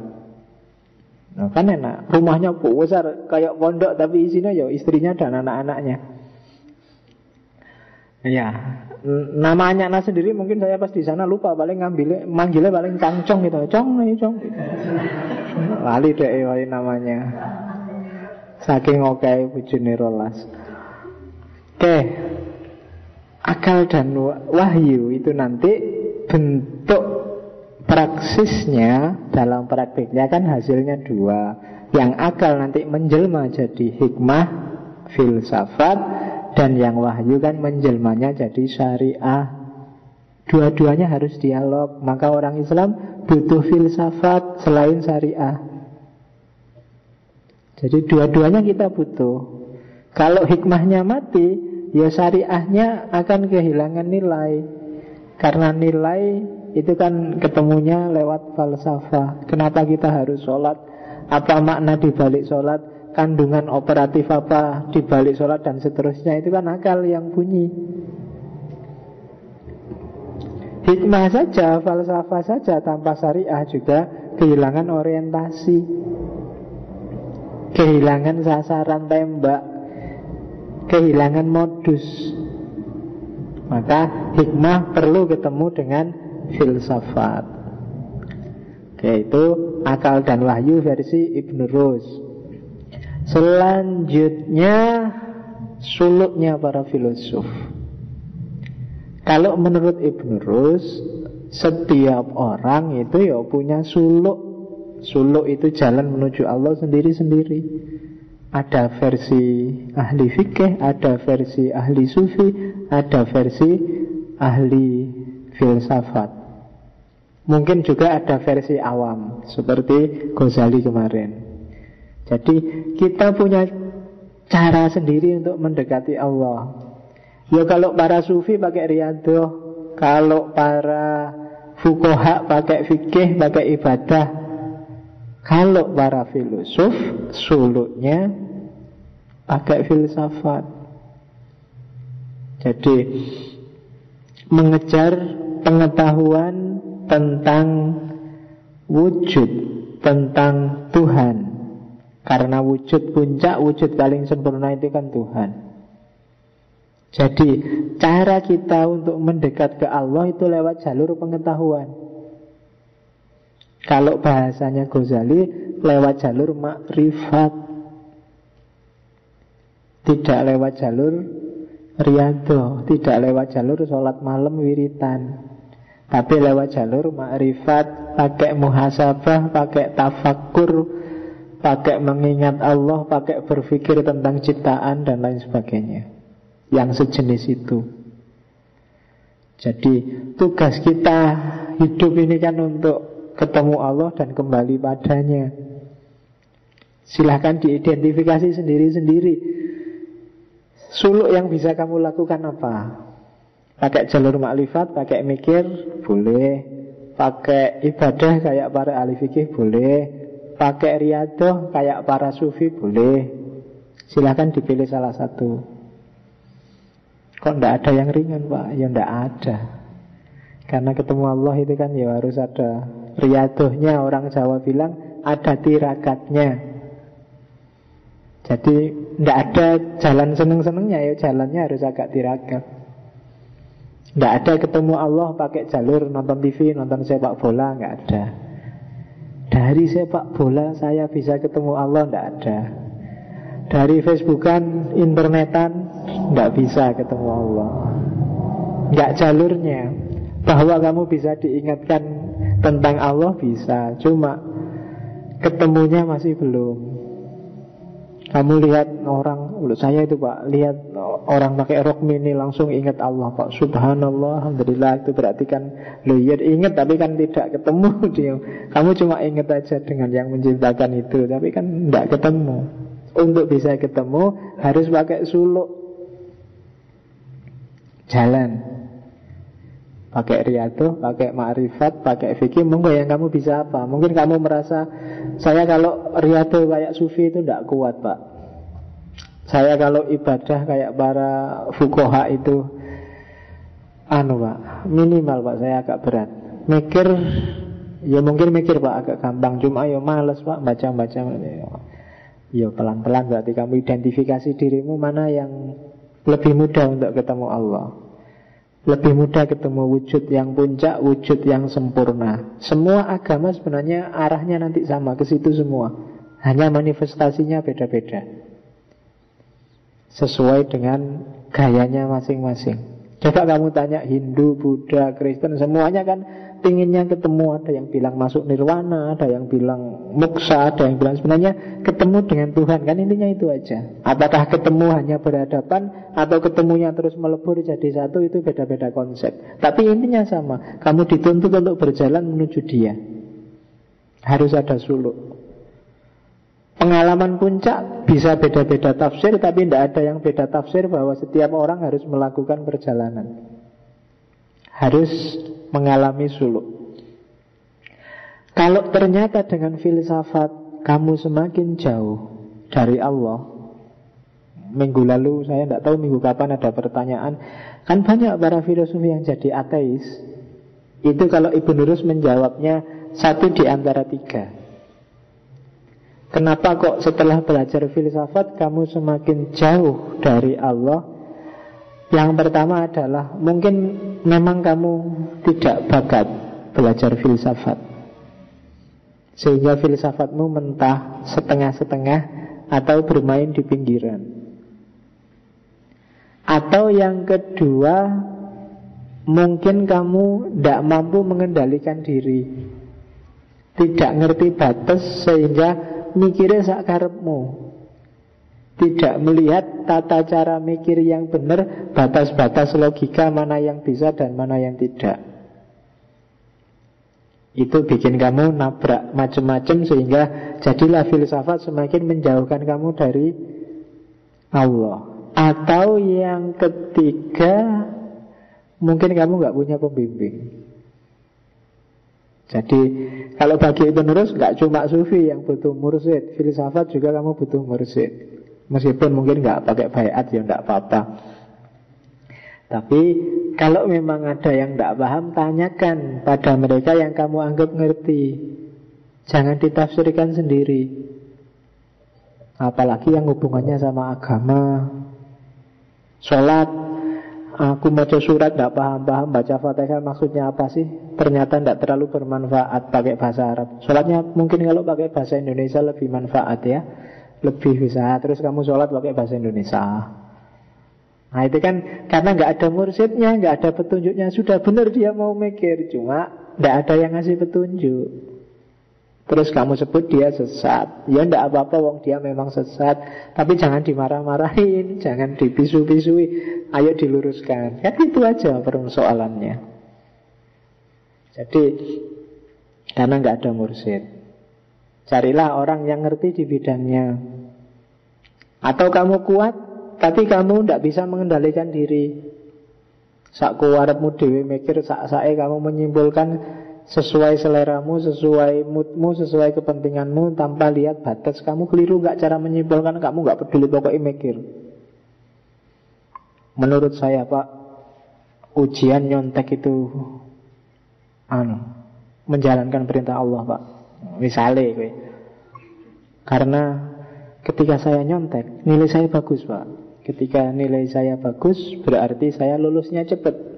Kalau saya lulusnya cepat, orang tua saya kan jadi ringan biayai saya, Pak. Berarti nyontek termasuk bagian dari birrul walidain. Dan birrul walidain itu ada ayatnya loh, Pak. Ya. Jadi kalau saya nyontek, jangan disalahkan, Pak, itu. Itu kan pikiranmu kan, kamu ngarang dewe ditawak-tawaknya sampai ke sana. Itu jenis kedua. Gitu. Menurut saya Allah itu tidak ada, Pak. Mana ada Allah, wong saya kayak gini. Halo sekarang, saya mau ngangkat tangan, Allah bisa nggak? Saya nggak jadi ngangkat tangan. Loh, nggak bisa. Ini menurut saya. Nah, karena pikiranmu kan. Kamu tidak ngerti batas-batas, nggak ngerti kapan harus maju, kapan harus mundur, frame berpikirnya seperti apa dan seterusnya. Atau yang pertama, kamu memang tidak bakat belajar filsafat. Sudah baca buku banyak, jungkir balik ya, gak paham-paham, cuma judek. Beli buku filsafat dibaca 2 lembar semua untuk tidak jelas karpe. Itu mungkin jenis pertama. Ini bukan saya loh ya, Ibnu Rus. Jadi ya diakui aja kadang-kadang ya bakat-bakatan memang. Kamu nonton sepak bola sampai jam 3 subuh juga melek, tapi begitu mau coba buku filsafat setengah halaman sudah muter tidak karu-karuan. Itu mungkin berarti tidak bakat, lebih bakat bal-balan. Jadi suluk kita ditentukan oleh niat kita, yang targetnya adalah ketemu Allah.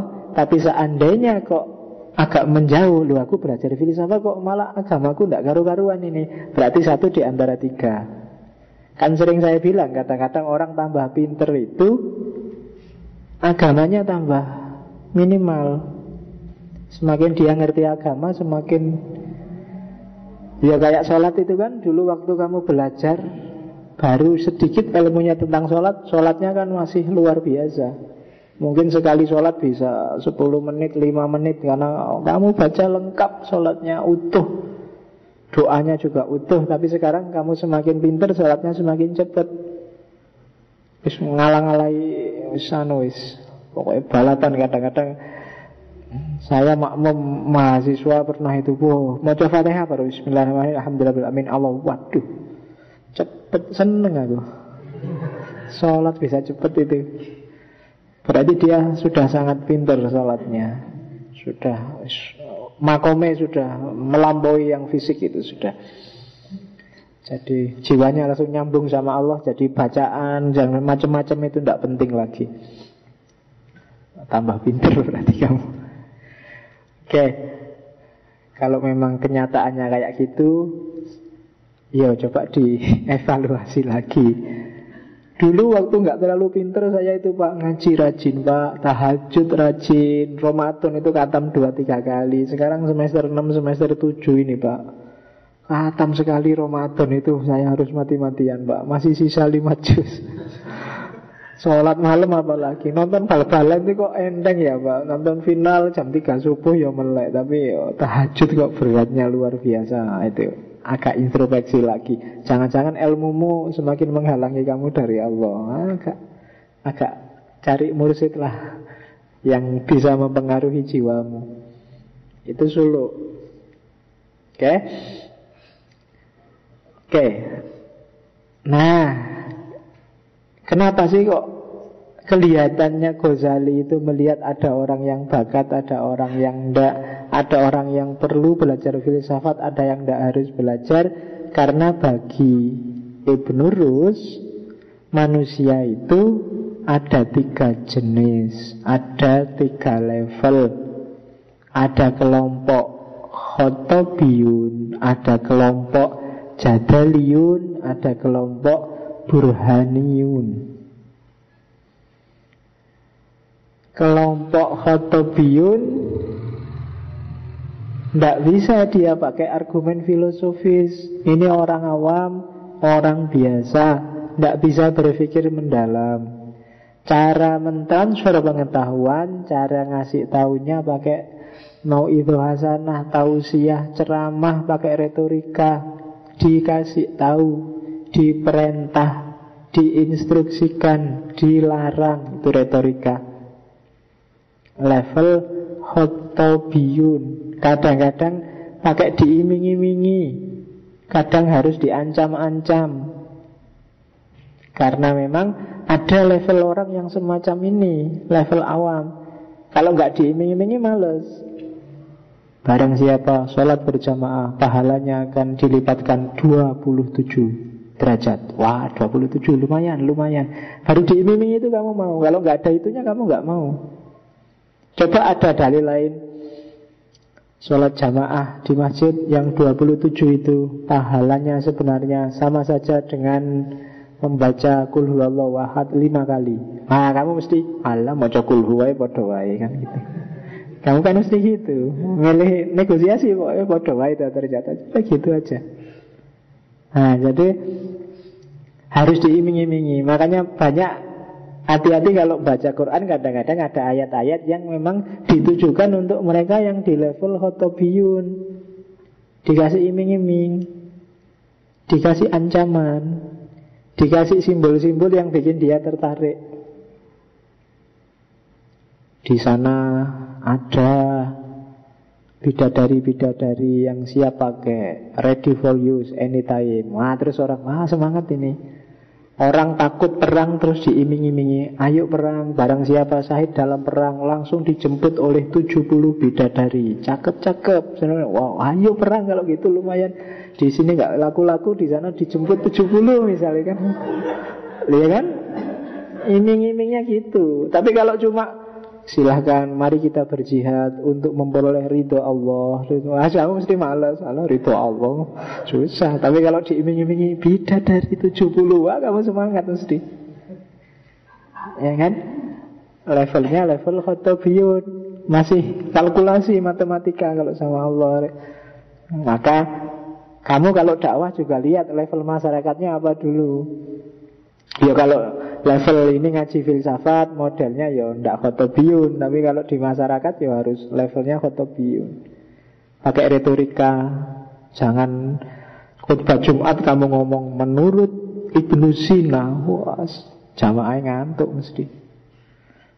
Levelnya beda gitu.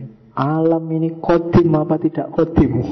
Orang-orang mesti judek ngomong apa gue. Mereka levelnya khotobiyun. Ya bisa dinaikkan level, tapi kan tidak serta-merta. Untuk level ini ya mau idho hasanah. Sebaliknya orang yang level filosof, yang burhaniyun kok dikasih khotobiyun juga mesti ngantuk. Kayak kamu mau idho hasanah, isinya wasiat takwa, kemudian nyuruh kamu bersabar, nyuruh kamu kan mesti aduh, sudah tidak level. Kamu diiming-imingi bidadari sudah gak terlalu percaya kan? Bidadari kayak apa ya? Karena kamu, kenapa levelmu sudah naik? Yang bisa menarik kamu mungkin bukan yang jenis itu. Ada banyak ayat yang level beda lagi. Ada level atasnya, level jadaliyun. Metodenya namanya jadal. Jadi ini untuk mereka yang sudah mulai mampu berpikir, ahli-ahli ilmu kalam. Mereka baru yakin kalau sudah dijawab, diajak debat, ditunjukkan, nah modelnya tanya jawab, dialog. Itu level jadaliyun. Kenapa begini, kenapa begitu, nah itu terus dijawab. Terus ada perdebatan, itu level jadaliyun. Jadi kalau orang awam cukup dikasih mau itu hasanah. Kalau orang jadal itu harus ada sesi tanya jawabnya. Kalau nggak ada dia nggak percaya. Itu level jadaliyun, ahli ilmu kalam.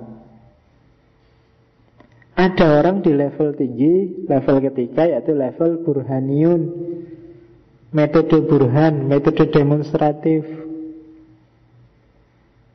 Jadi disuruh mendayagunakan sendiri akalnya untuk mengejar makna.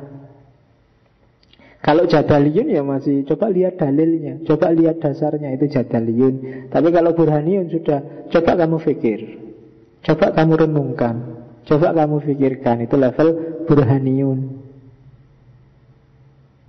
Jadi pakai metode demonstratif. Iya ya, alam semesta ini kadang sumuk, kadang dingin.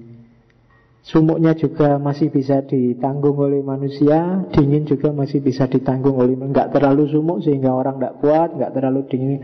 Pasti ada yang ngatur, ini enggak kebetulan. Nah, yang ngatur pasti juga bukan manusia, karena manusia Tidak bisa ngatur cuaca. Oh berarti ada Tuhan. Nah itu burhaniyun namanya, metode berpikir. Pasti besok memang ada surga dan neraka itu. Kalau nggak ada, orang tidak mungkin dituntut untuk berbuat baik. Kalau orang dituntut untuk berbuat baik, berarti besok ada pembalasannya. Dan gak mungkin pembalasannya di dunia ini, karena banyak orang yang berbuat baik tapi hidupnya susah terus sampai mati. Oh berarti pasti besok setelah mati ada pembalasannya. Nah ini namanya burhan. Ahlul hikmah, metodenya namanya demonstratif. Level ketiga, para filosof mendayagunakan akalnya. Oke. Terus karena kita ada di filsafat sekarang, metode burhan sekarang. Burhan itu pembuktian. Nanti diadopsi oleh Jabiri jadi salah satu cara berpikir nalar Arab, nalar Islam, namanya burhani. Metode demonstratif yang hari ini mati di dunia Islam. Di dunia Islam itu yang hidup dua, bayan sama irfan. Bayan itu kan makna harafiahnya menjelaskan. Kalau burhan itu makna harafiahnya membuktikan, pembuktian. Kalau irfan itu mengetahui dari dalam. Cara berpikir. Ketika burhan mati, maka umat Islam kehilangan rasionalitas. Kalau irfan yang mati, umat Islam kehilangan nurani, kehilangan kepekaan intuitif. Kalau bayan mati, umat Islam kehilangan dasar-dasar tekstual, dasar-dasar keagamaan. Tiga-tiganya penting.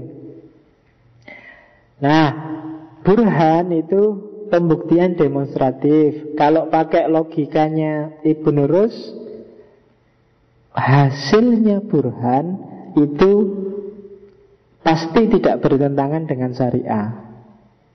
Kadang-kadang memang disebut langsung oleh syariah, ada ayatnya, ada dalilnya. Kadang-kadang tidak disebut.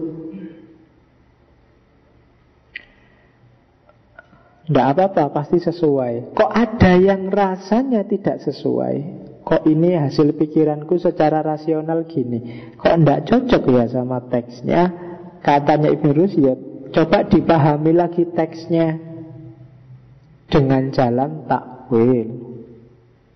Takwil itu kalau definisinya Ibnu Rus mengeluarkan makna dari dalalah atau dilalah al-haqiqah kepada dilalah al-majaziyah, dari makna asli kepada makna majaz. Metode takwil yang paling sering dipakai oleh Ibnu Rus adalah qiyas, silogisme. Jadi menurut akalku apa? Nyabu itu tidak boleh sih haram, tapi tak cari ayat, tidak ketemu-ketemu tentang nyabu. Nah, sebenarnya pasti ada, cuma nggak disebut. Caranya apa? Pakai takwil, pakai qiyas. Jadi untuk mencari haramnya nyabu, pakai qiyas. Mungkin ada fenomena yang sama yang disebut Quran yang mirip kayak sabu. Mungkin ketemunya terus homer. Nah itu namanya takwil. Menurut akal sehatku, goyang dangdut yang nggak pakai baju, hanya pakai celana pendek, hanya nggak boleh itu. Tapi tak cari-cari dalil di Quran kok nggak ada ya bahwasanya dangdut yang pakai goyang itu nggak boleh. Itu reneng ayat tentang dangdut. Tapi pasti ada. Pakailah takwil. Menurut akal sehatku, kampanye capres yang black campaign itu harusnya haram itu. Tapi tak cari dalilnya, nggak ketemu-ketemu. Sesungguhnya black campaign dimurkai oleh Allah, nggak ada. Pasti ada. Pakai takwil, pakai qiyas. Jadi hasilnya akal itu pasti nggak tabrakan kok. Ada yang disebut langsung, ada yang tidak disebut. Kalau tidak disebut bisa kamu gali dengan jalan takwil. Nah, itu Ibnu Rus. Terus Syarat takwil nanti kamu belajar usul fikih aja, nggak perlu tak jelasin satu-satu. Waktunya sudah 9:30. Dalil pembuktian Tuhan ini agak ada yang mirip kayak Ibnu Tufel kemarin, namanya dalil inayah. Pembuktian Tuhan itu gampang. Lihatlah betapa pasnya alam semesta ini untuk dihuni oleh manusia. Dah itu aja, itu namanya dalil inayah. Bumi ini bulat, tapi diatur oleh Allah, ada daya namanya gravitasi. Sehingga kita bisa duduk nyaman, kita bisa nongkrong, minum, bisa enak. Gravitasinya itu pas, nggak terlalu besar, dayanya juga nggak terlalu kecil. Kalau terlalu kecil mungkin kita kalau loncat jatuhnya lama, pecuing gitu jatuhnya lama. Tapi kan pas sudah, antara naiknya sama jatuhnya itu pas. Kalau terlalu kuat, kamu loncat gak kuat, kamu capek kalau jalan, ngangkat kaki aja beratnya luar biasa, kayak gravitasinya terlalu kuat. Ternyata pas. Kita duduk juga pas, jalan juga enak, jadi pas. Tidak mungkin kayak gitu kebetulan. Panjang tanganmu diatur juga pas. Coba terlalu panjang juga tidak enak, terlalu pendek juga nggak enak. Pas, untuk mau bikin apa-apa juga pas. Siku juga pas di tengah. Coba di sini, susah kamu kalau mau sholat takbir, sisanya banyak tanganmu. Iya kan? Jadi enak. Konstruksinya itu enak. Wajah di sini, pantat di sini. Coba ketuker, susah kamu. Nggak bayangkan ya. Kalau ketuker susah, kalau ke kamar mandi kamu agak berat itu. Kalau ciuman belakang sama belakang akhirnya. Nggak, Allah ngaturnya pas, indah. Itu namanya dalil inayah.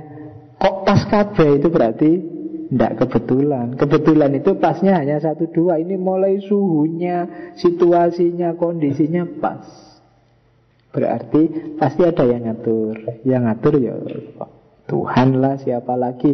Nggak mungkin manusia, karena manusia kekuasaannya nggak ada yang sebesar itu. Itu namanya dalilul inayah. Yang kedua, dalilul ikhtira'. Dalil ikhtira' itu betapa majmuknya kehidupan ini. Manusia sebagai yang punya level paling tinggi, di bawahnya ada binatang, di bawah binatang ada tumbuh-tumbuhan, terus ada benda-benda, komposisinya, jumlahnya, populasinya, macam pas ternyata. Dalil ikhtira'. Kondisi makhluk hidup pas. Itu ikhtira'. Ternyata jumlahnya ayam juga segitu, imbang dengan kebutuhan jumlahnya manusia. Itu ikhtira'. Jadi kondisi alam. Hanya kadang-kadang manusia sering merusak kondisi ikhtira' ini. Kamu melakukan penambangan besar-besaran, merusak keseimbangan. Padahal hakikatnya alam ini sudah diatur sangat seimbang oleh Allah. Dan kondisi semacam itu pasti tidak kebetulan, pasti ada yang ngatur. Itu dalilul ikhtira'. Yang ketiga, dalil gerak. Jadi gerakan alam semesta yang tertib, dengan rotasinya, dengan kondisi manusianya, pasti ada yang menggerakkan. Kapan orang harus lahir, kapan orang harus mati, jumlahnya, kemampuan bumi untuk menampungnya itu pas. Gerak manusia, apa yang bisa digerakkan, apa yang tidak bisa bergerak, waktu, gerakan alam dan seterusnya, itu selalu sesuai. Dan pasti bukan manusia, dan pasti juga tidak kebetulan. Jadi inayah, ikhtira', gerak adalah bukti bahwa Allah pasti intervensi dalam hidup ini, dan hidup ini pasti ada Tuhan. Itu yang dipakai oleh Ibnu Rus, menyempurnakan argumen-argumen sebelumnya.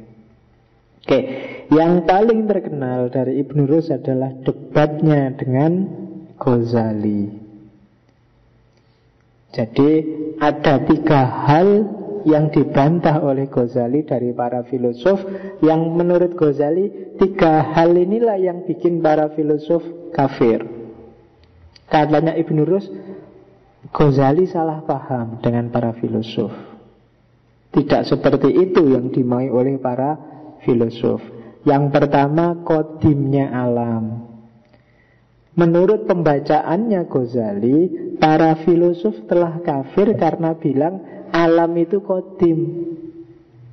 Katanya Ghazali, katanya Ibn Rus, tidak begitu yang dimaksud oleh para filosof. Kalau logikanya Ghazali kan, kalau alam itu kodim, berarti dia kodim nyaingi Allah. Yang harus kodim kan cuma Allah. Nah, katanya Ibn Rus, bukan begitu. Maksudnya para filosof kodim itu kodim dari segi zat, tidak dari segi kodim dari segi waktu, bukan dari segi zat. Kenapa? Karena yang namanya waktu, kodim itu kan kita memahaminya, kodim itu kan tentang waktu. Dia berarti di luar waktu, tidak berwaktu. Maka alam ini disebut kodim oleh para filosof. Kenapa? Karena alam ada sebelum waktu. Kenapa alam kok ada sebelum waktu? Karena waktu itu ada hasil dari gerakan alam. Ada sekarang, besok, hari ini itu kan karena alamnya gerak, perputaran alam. Ada waktu itu ketika ada alam semesta. Berarti alam semesta ini harus ada sebelum waktu. Dan ada sebelum waktu itu kan disebut kodim. Itu argumen pertama. Terus,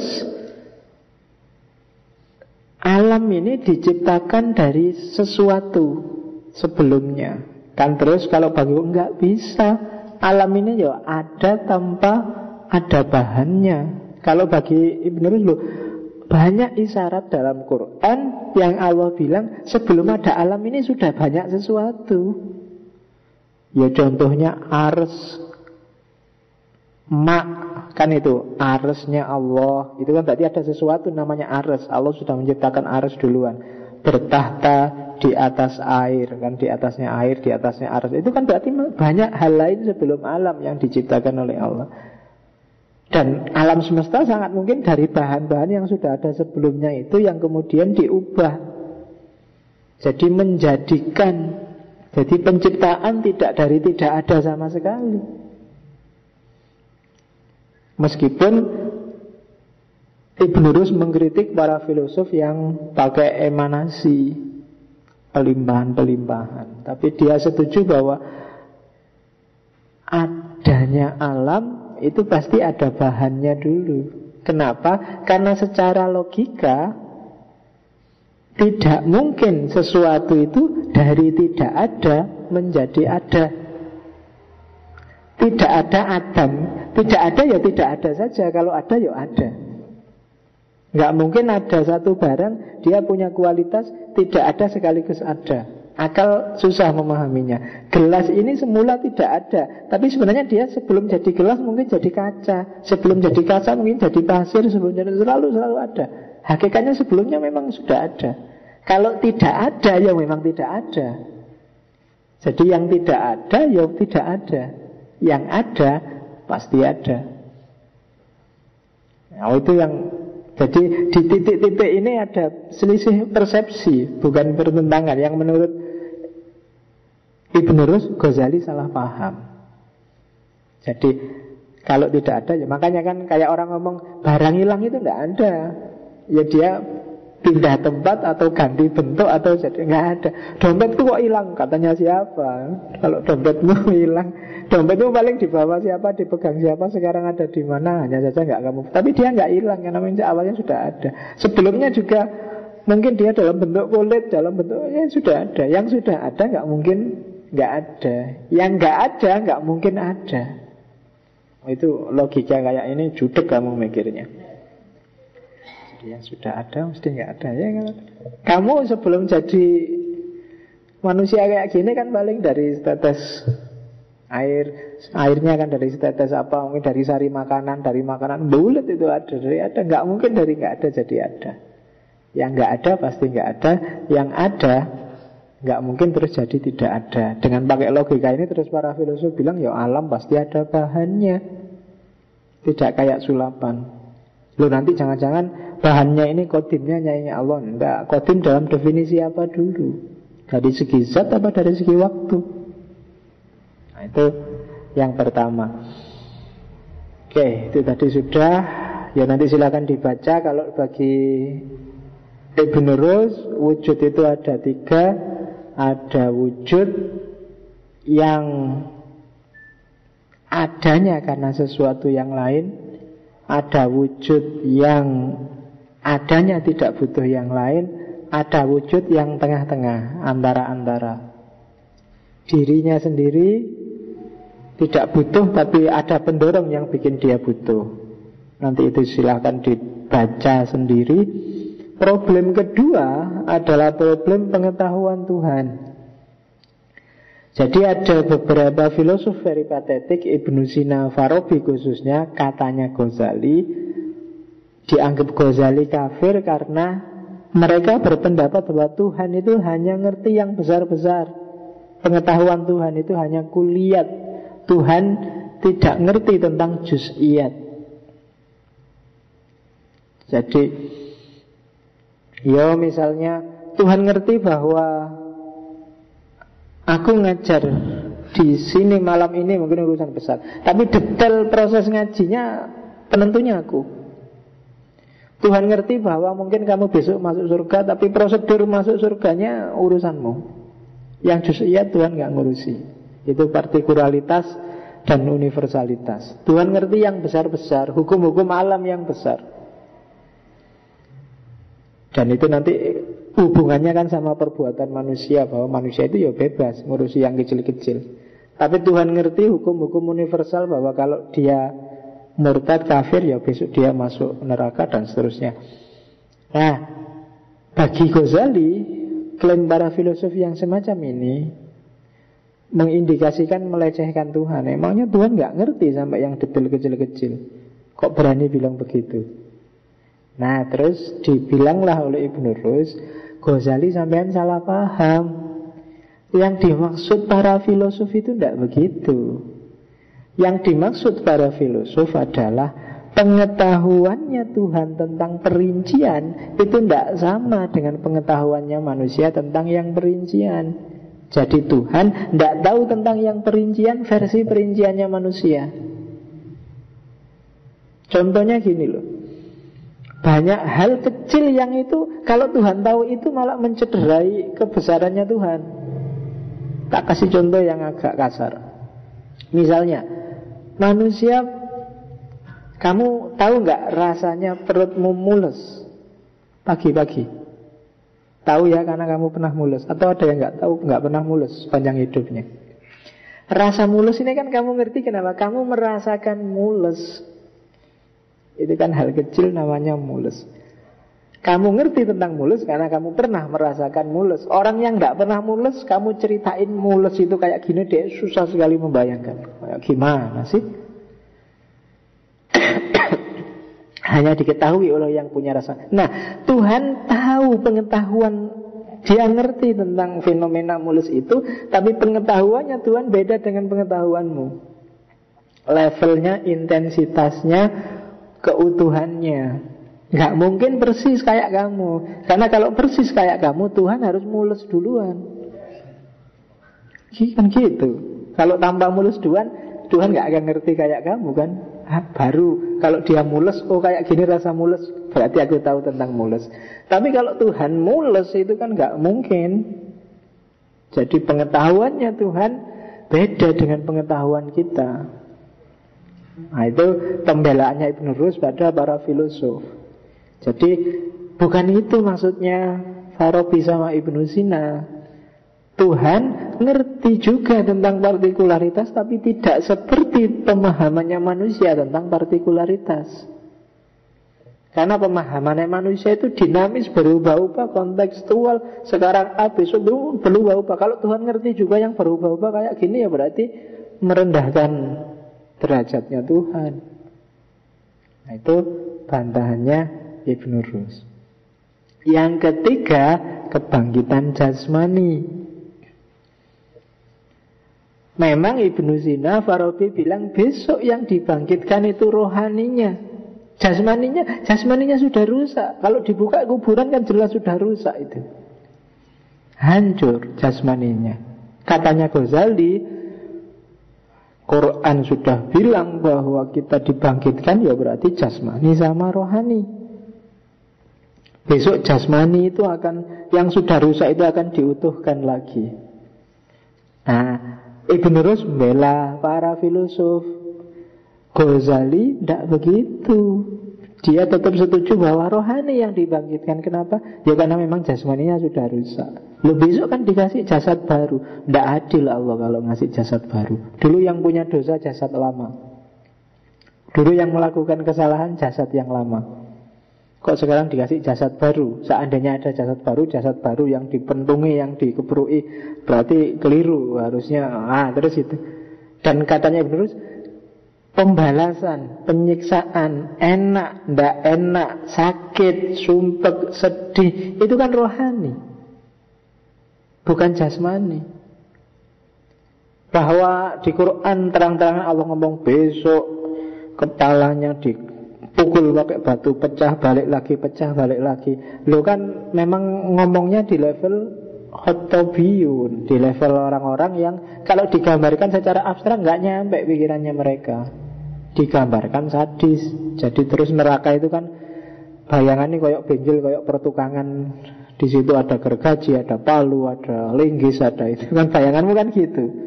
Karena memang orang zaman itu disuruh mikir abstrak juga susah. Tapi hakikatnya kan di neraka kamu akan merasa sengsara, di surga kamu merasa senang. Intinya kan itu aja. Dan urusan rasa merasa itu kan rohani, bukan jasmani. Rohaninya disiksa, bisa kok jasmaninya seneng. Misalnya para pejuang, para mujahid zaman dulu mungkin disiksa tapi dia merasa bahagia besok segera ketemu. Itu kan rohaninya seneng meskipun jasmaninya disakiti. Jadi justru siksaan itu pada rohani, bukan jasmani. Rasa sakit itu pada rohani, bukan jasmani. Jadi jawabannya Ibnu Rus, enggak. Ghazali salah paham lagi dengan para filosof. Yang dimaksud bukan itu. Memang rohani yang nanti dibangkitkan. Karena jasmani itu tanah, dari tanah kembali ke tanah. Yang kembali ke Allah itu kan rohani. Wa nafakhtu fihi min ruhi. Nah itu kebangkitan jasmani. Ibnu Rus nulis juga tentang politik. Dia punya teori al-jumhuriyah wal ahkam. Ini khas dari dia. Agak mirip Al-Madinah Al-Fadilah. Sebenarnya untuk merespon kondisi politik saat itu. Ya prinsip-prinsipnya ada 5. Yang pertama adalah hukum atau syariat. Yang kedua adalah kedaulatan rakyat, siyadatul ummah. Yang ketiga adalah hak asasi manusia, al-hukuk al-insaniyah. Yang keempat adalah kepala negara, rois atau khalifahnya.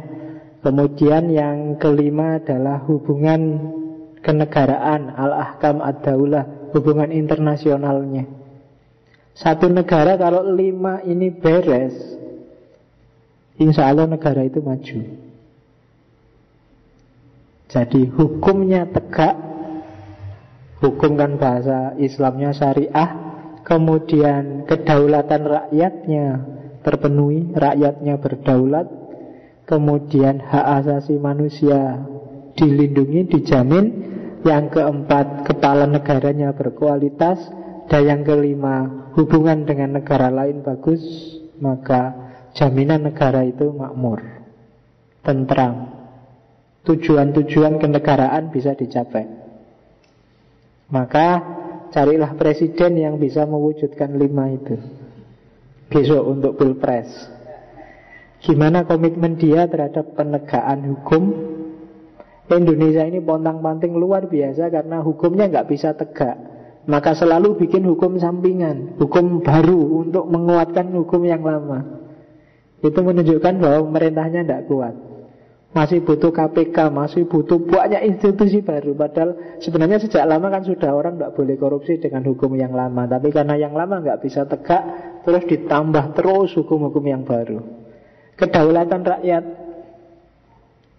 ini urusannya perwakilan, DPR-nya harus bagus, menyuarakan kepentingan rakyat, hak asasi manusia. Sejauh mana orang dilindungi, pendidikan, kesehatan, dan lain sebagainya. Kepala negaranya yang berkualitas, silahkan kamu milih sendiri. Dan hukum internasional. Sama tetangganya jangan gegeran. Orang Indonesia itu kan senengannya ngono. Sama Malaysia lirik-lirikan, sama Singapura sikut-sikutan. Nggak tentrem mulutmu kalau gitu. Harus kerjasama. Bahwa kadang-kadang ada konflik, iya, tapi jangan kemerungsung, jangan ngamuan. Harus, karena punya tetangga tentrem itu enak, punya tetangga banyak yang tidak gegeran itu enak. Karena kalau tetangga dekatnya sendiri jadi musuh, itu ya alamat kita tidak akan tentrem. Lanjutin lagi. Ada konsep dari Ibn Rus namanya penguasa egois, namanya wahdaniyah at-tasallus, kekuasaan yang egois. Kekuasaan yang egois itu kekuasaan yang dijalankan oleh seorang pemimpin yang zalim. Cirinya adalah alladzi yaqumu bil hukmi fi sabili nafsi la fi sabilil ummah. Cirinya gampang. Kalau pemimpin cara berpikirnya hanya aku yang benar, sesuai versinya dia, maka yang terjadi adalah wahdaniyah at-tasallus. Pemimpinnya egois, memonopoli kebaikan dan kebenaran, seolah-olah dia yang paling benar, nggak dengar pertimbangannya orang lain. Nah, itu teori politiknya Ibn Rus. Sampai hari ini kita sudah kenal teori politik dari Al-Farabi, kemudian Ibnu Bajjah, dan hari ini Ibn Rus. Sebenarnya nanti puncak teori politik kalau dalam Islam ketemunya di Al-Mawardi, Al-Ahkam As-Sultaniyah, yang dijiplak oleh Machiavelli jadi Il Principle, yang diterjemahkan jadi Sang Pangeran. Itu sebenarnya agak jiplakan dari Al-Ahkam As-Sultaniyah. Politik yang agak pragmatis. Oke. Terakhir fikih, ide yang agak original dari Ibn Rus adalah fikih yang rasional. Jadi fikih yang tidak ikut apa saja kata para ulama, kata para mujtahid, tapi juga harus ngerti dalilnya. Fakih yang tidak cuma menghafalkan dalil, menghafalkan pikiran para ulama terdahulu, tapi juga bisa menciptakan fikih baru dan metode istinbat yang baru. Itu fikih rasional. Hari ini masih belum jalan. Hari ini fikih kita masih fikih yang fikih yang taklidi, belum fikih yang ijtihadi. Jadi kita masih pokoknya harus Syafi'i, pokoknya harus Maliki, pokoknya harus, nah itu berarti belum rasional. Fikih yang rasional itu melahirkan mujtahid. Makanya dia nulis Bidayatul Mujtahid, mujtahid pemula. Jadi seorang mujtahid yang ngerti cara menetapkan hukum dari dalil. Jadi tidak sekedar ikut. Hari ini kan banyak orang sok dalam arti tiap hari bilang harus kembali pada Quran dan hadis, harus kembali pada nas asli. Iya, kita semua harus kembali, tapi ya harus ngerti caranya. Nggak sekedar baca dan ngerti terjemahannya. Ada metodenya sendiri. Nggak sekedar artinya ini terus maksudnya ini, nggak sekedar itu. Maka setiap orang harus rasional, harus menjadi mujtahid, tidak sekedar ikut-ikutan, juga tidak sekedar jargonal, tapi dijalankan. Dan kalau bagi Ibn Rus, prinsip syariat adalah prinsip akhlak. Karena memang visi besarnya kenabian adalah liutamima makarimal akhlak. Tidak mungkin Allah menetapkan hukum, menetapkan syarak tanpa ada visi moralitasnya. Sholat, zakat, puasa, haji, sedekah, tahajud, semuanya itu pasti ada muatan moralitasnya. Dan muatan moralitas itulah sebenarnya sasaran. Kalau ibadah fisiknya itu jalannya, maka puncak seorang muslim bukan yang tahajudnya paling panjang dan sholatnya paling rajin, tapi yang akhlaknya paling jempolan. Makanya Aisyah, para sahabat kalau menggambarkan Nabi kan bukan kok Nabi adalah orang yang sholatnya paling rajin, Nabi yang ibadahnya, tapi orang yang akhlaknya adalah Al-Quran. Selalu akhlak yang disasar, karena memang tujuannya syariat itu akhlak. Tidak ada gunanya syariah ibadahmu luar biasa, teologimu, akidahmu luar biasa, tapi akhlaknya rusak tiap hari, nyakitin orang lain, nyusahin orang lain. Dengan senjata akhlaklah nanti Islam jadi rahmatan lil alamin. Tidak bisa pakai senjata yang lain. Jadi kalau Islam ingin merebut peradaban, hari ini yang paling mungkin adalah pakai jalur moralitas, akhlak, spiritualitas.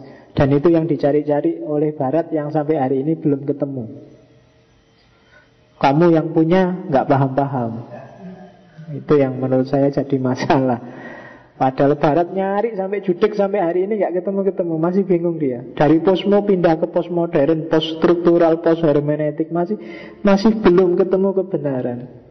Sebenarnya sudah dikasih isyarat oleh Fritz Swan, oleh Hussein Nasr, oleh dengan Saintia Sakranya, tapi kita masih belum tangkap, masih blur, masih bingung. Kita masih bercita-cita jadi modern, pingin kaya, pingin punya mobil, pingin teknologi canggih, pingin HP, masih pingin modern. Sementara Barat sudah geser lagi dari modern. Jadi ya masih lama kalau kita masih pingin mengekor Barat. Barat sudah pingin meninggalkan modern, kita baru pingin jadi modern. Jadi masih panjang. Padahal kita punya sesuatu yang dicari Barat sejak lama dan tidak ketemu-ketemu. Kita yang punya aja sekarang sudah lupa tempatnya di mana. Jadi berdoa ya hilang. Oke, terakhir. Oh, enggak ada, sudah selesai. Itu sebenarnya kalimat ngutip dari salah satu kitabnya Ibn Rus, cuma dikutip di film yang tak sebut tadi. Jadi ending titelnya ada kalimat Al-Afkar itu lahul ajniha. Jadi ideas has harusnya have, tapi di situ tulis has wings, no one can stop their flights. Ide, pikiran itu punya sayapnya sendiri. Tidak akan ada orang yang bisa menghentikan kemana dia terbang. Itu kalau di film itu karena pikiran-pikirannya Ibn Rus itu kan diberangus habis-habisan di abad 15. Semua kitab-kitabnya dibakar, dia diasingkan. Tapi ide, pikiran itu adalah makhluk yang punya sayap sendiri. Jangan khawatir, dia pasti selamat. Dia bisa cari survivalnya sendiri. Dia bisa cari tempat sendiri kemana dia akan terbang. Dan buktinya masih banyak kitab-kitabnya Ibn Rus yang sampai hari ini masih bisa kamu baca. Dari sekitar 68an kitabnya masih puluhan yang bisa selamat. Karena ternyata meskipun di perpustakaan Islam dibakar, banyak para tokoh, para ilmuwan Barat Kristen yang mengoleksi kitab-kitabnya Ibn Rus sejak Ibn Rus masih hidup, sehingga banyak yang terselamatkan. Dan keyakinannya Ibn Rus akhirnya akan terbukti bahwa jangan khawatir, ide atau pemikiran itu punya sayapnya sendiri. Dia akan cari tempat sendiri kemana dia akan terbang. Dan nanti kayak gini kan diwarisi oleh Hegel bahwa alam semesta punya ruh rasionalnya sendiri. Apapun yang terjadi, yang lebih rasional yang akan survive. Bahwa hari ini banyak hal yang gak rasional terjadi, jangan takut, jangan gelisah. Yang lebih rasional yang akan selamat sampai besok-besok bertahan. Yang tidak rasional lama-lama akan hilang dan tidak diakui orang. Itu Hegel. Inspirasinya dari sini sebenarnya. Oke, saya kira itu. Ada komen tentang Averroisme alirannya. Oke ya, sudah jam 10. Saya kira itu dulu. Minggu depan kita akan ketemu dengan salah satu lagi puncak pemikir ilmuwan Islam. Kita ketemu dengan Ibnu Khaldun. Harus saya masukkan mengingat peran besar yang dimainkan oleh Ibnu Khaldun dalam peradaban hari ini kita. Selain Ibnu Rus, meskipun filsafat peripatetik berakhir di Ibnu Rus. Setelah Ibnu Khaldun, kalau masih ada sesi, nanti tak kasih film tadi aja, film tentang Ibnu Rus, Al-Masir, Destiny.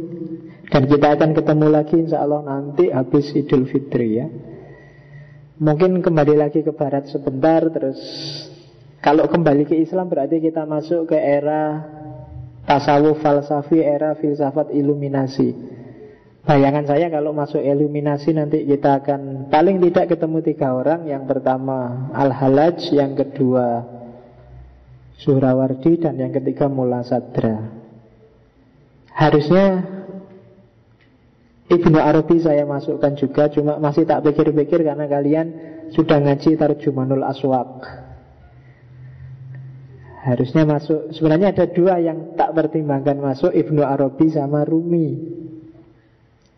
Tapi nanti tak tunggu dulu di Tarjumanul Aswaq sama ngaji Rumi kalian sudah dapat apa. Kalau sudah dapat pemikiran-pemikiran ya saya kira tidak usah dibahas lagi daripada ngulang. Jadi kita akan ngomong Mullah Sadra, Suhrawardi, dan sesepuhnya Al-Halaj. Oke, saya kira itu. Semoga ada hikmah dan syariah yang bisa diambil. Wallahul muwaffiq, wallahu a'lam bishawab. Wassalamualaikum warahmatullahi wabarakatuh.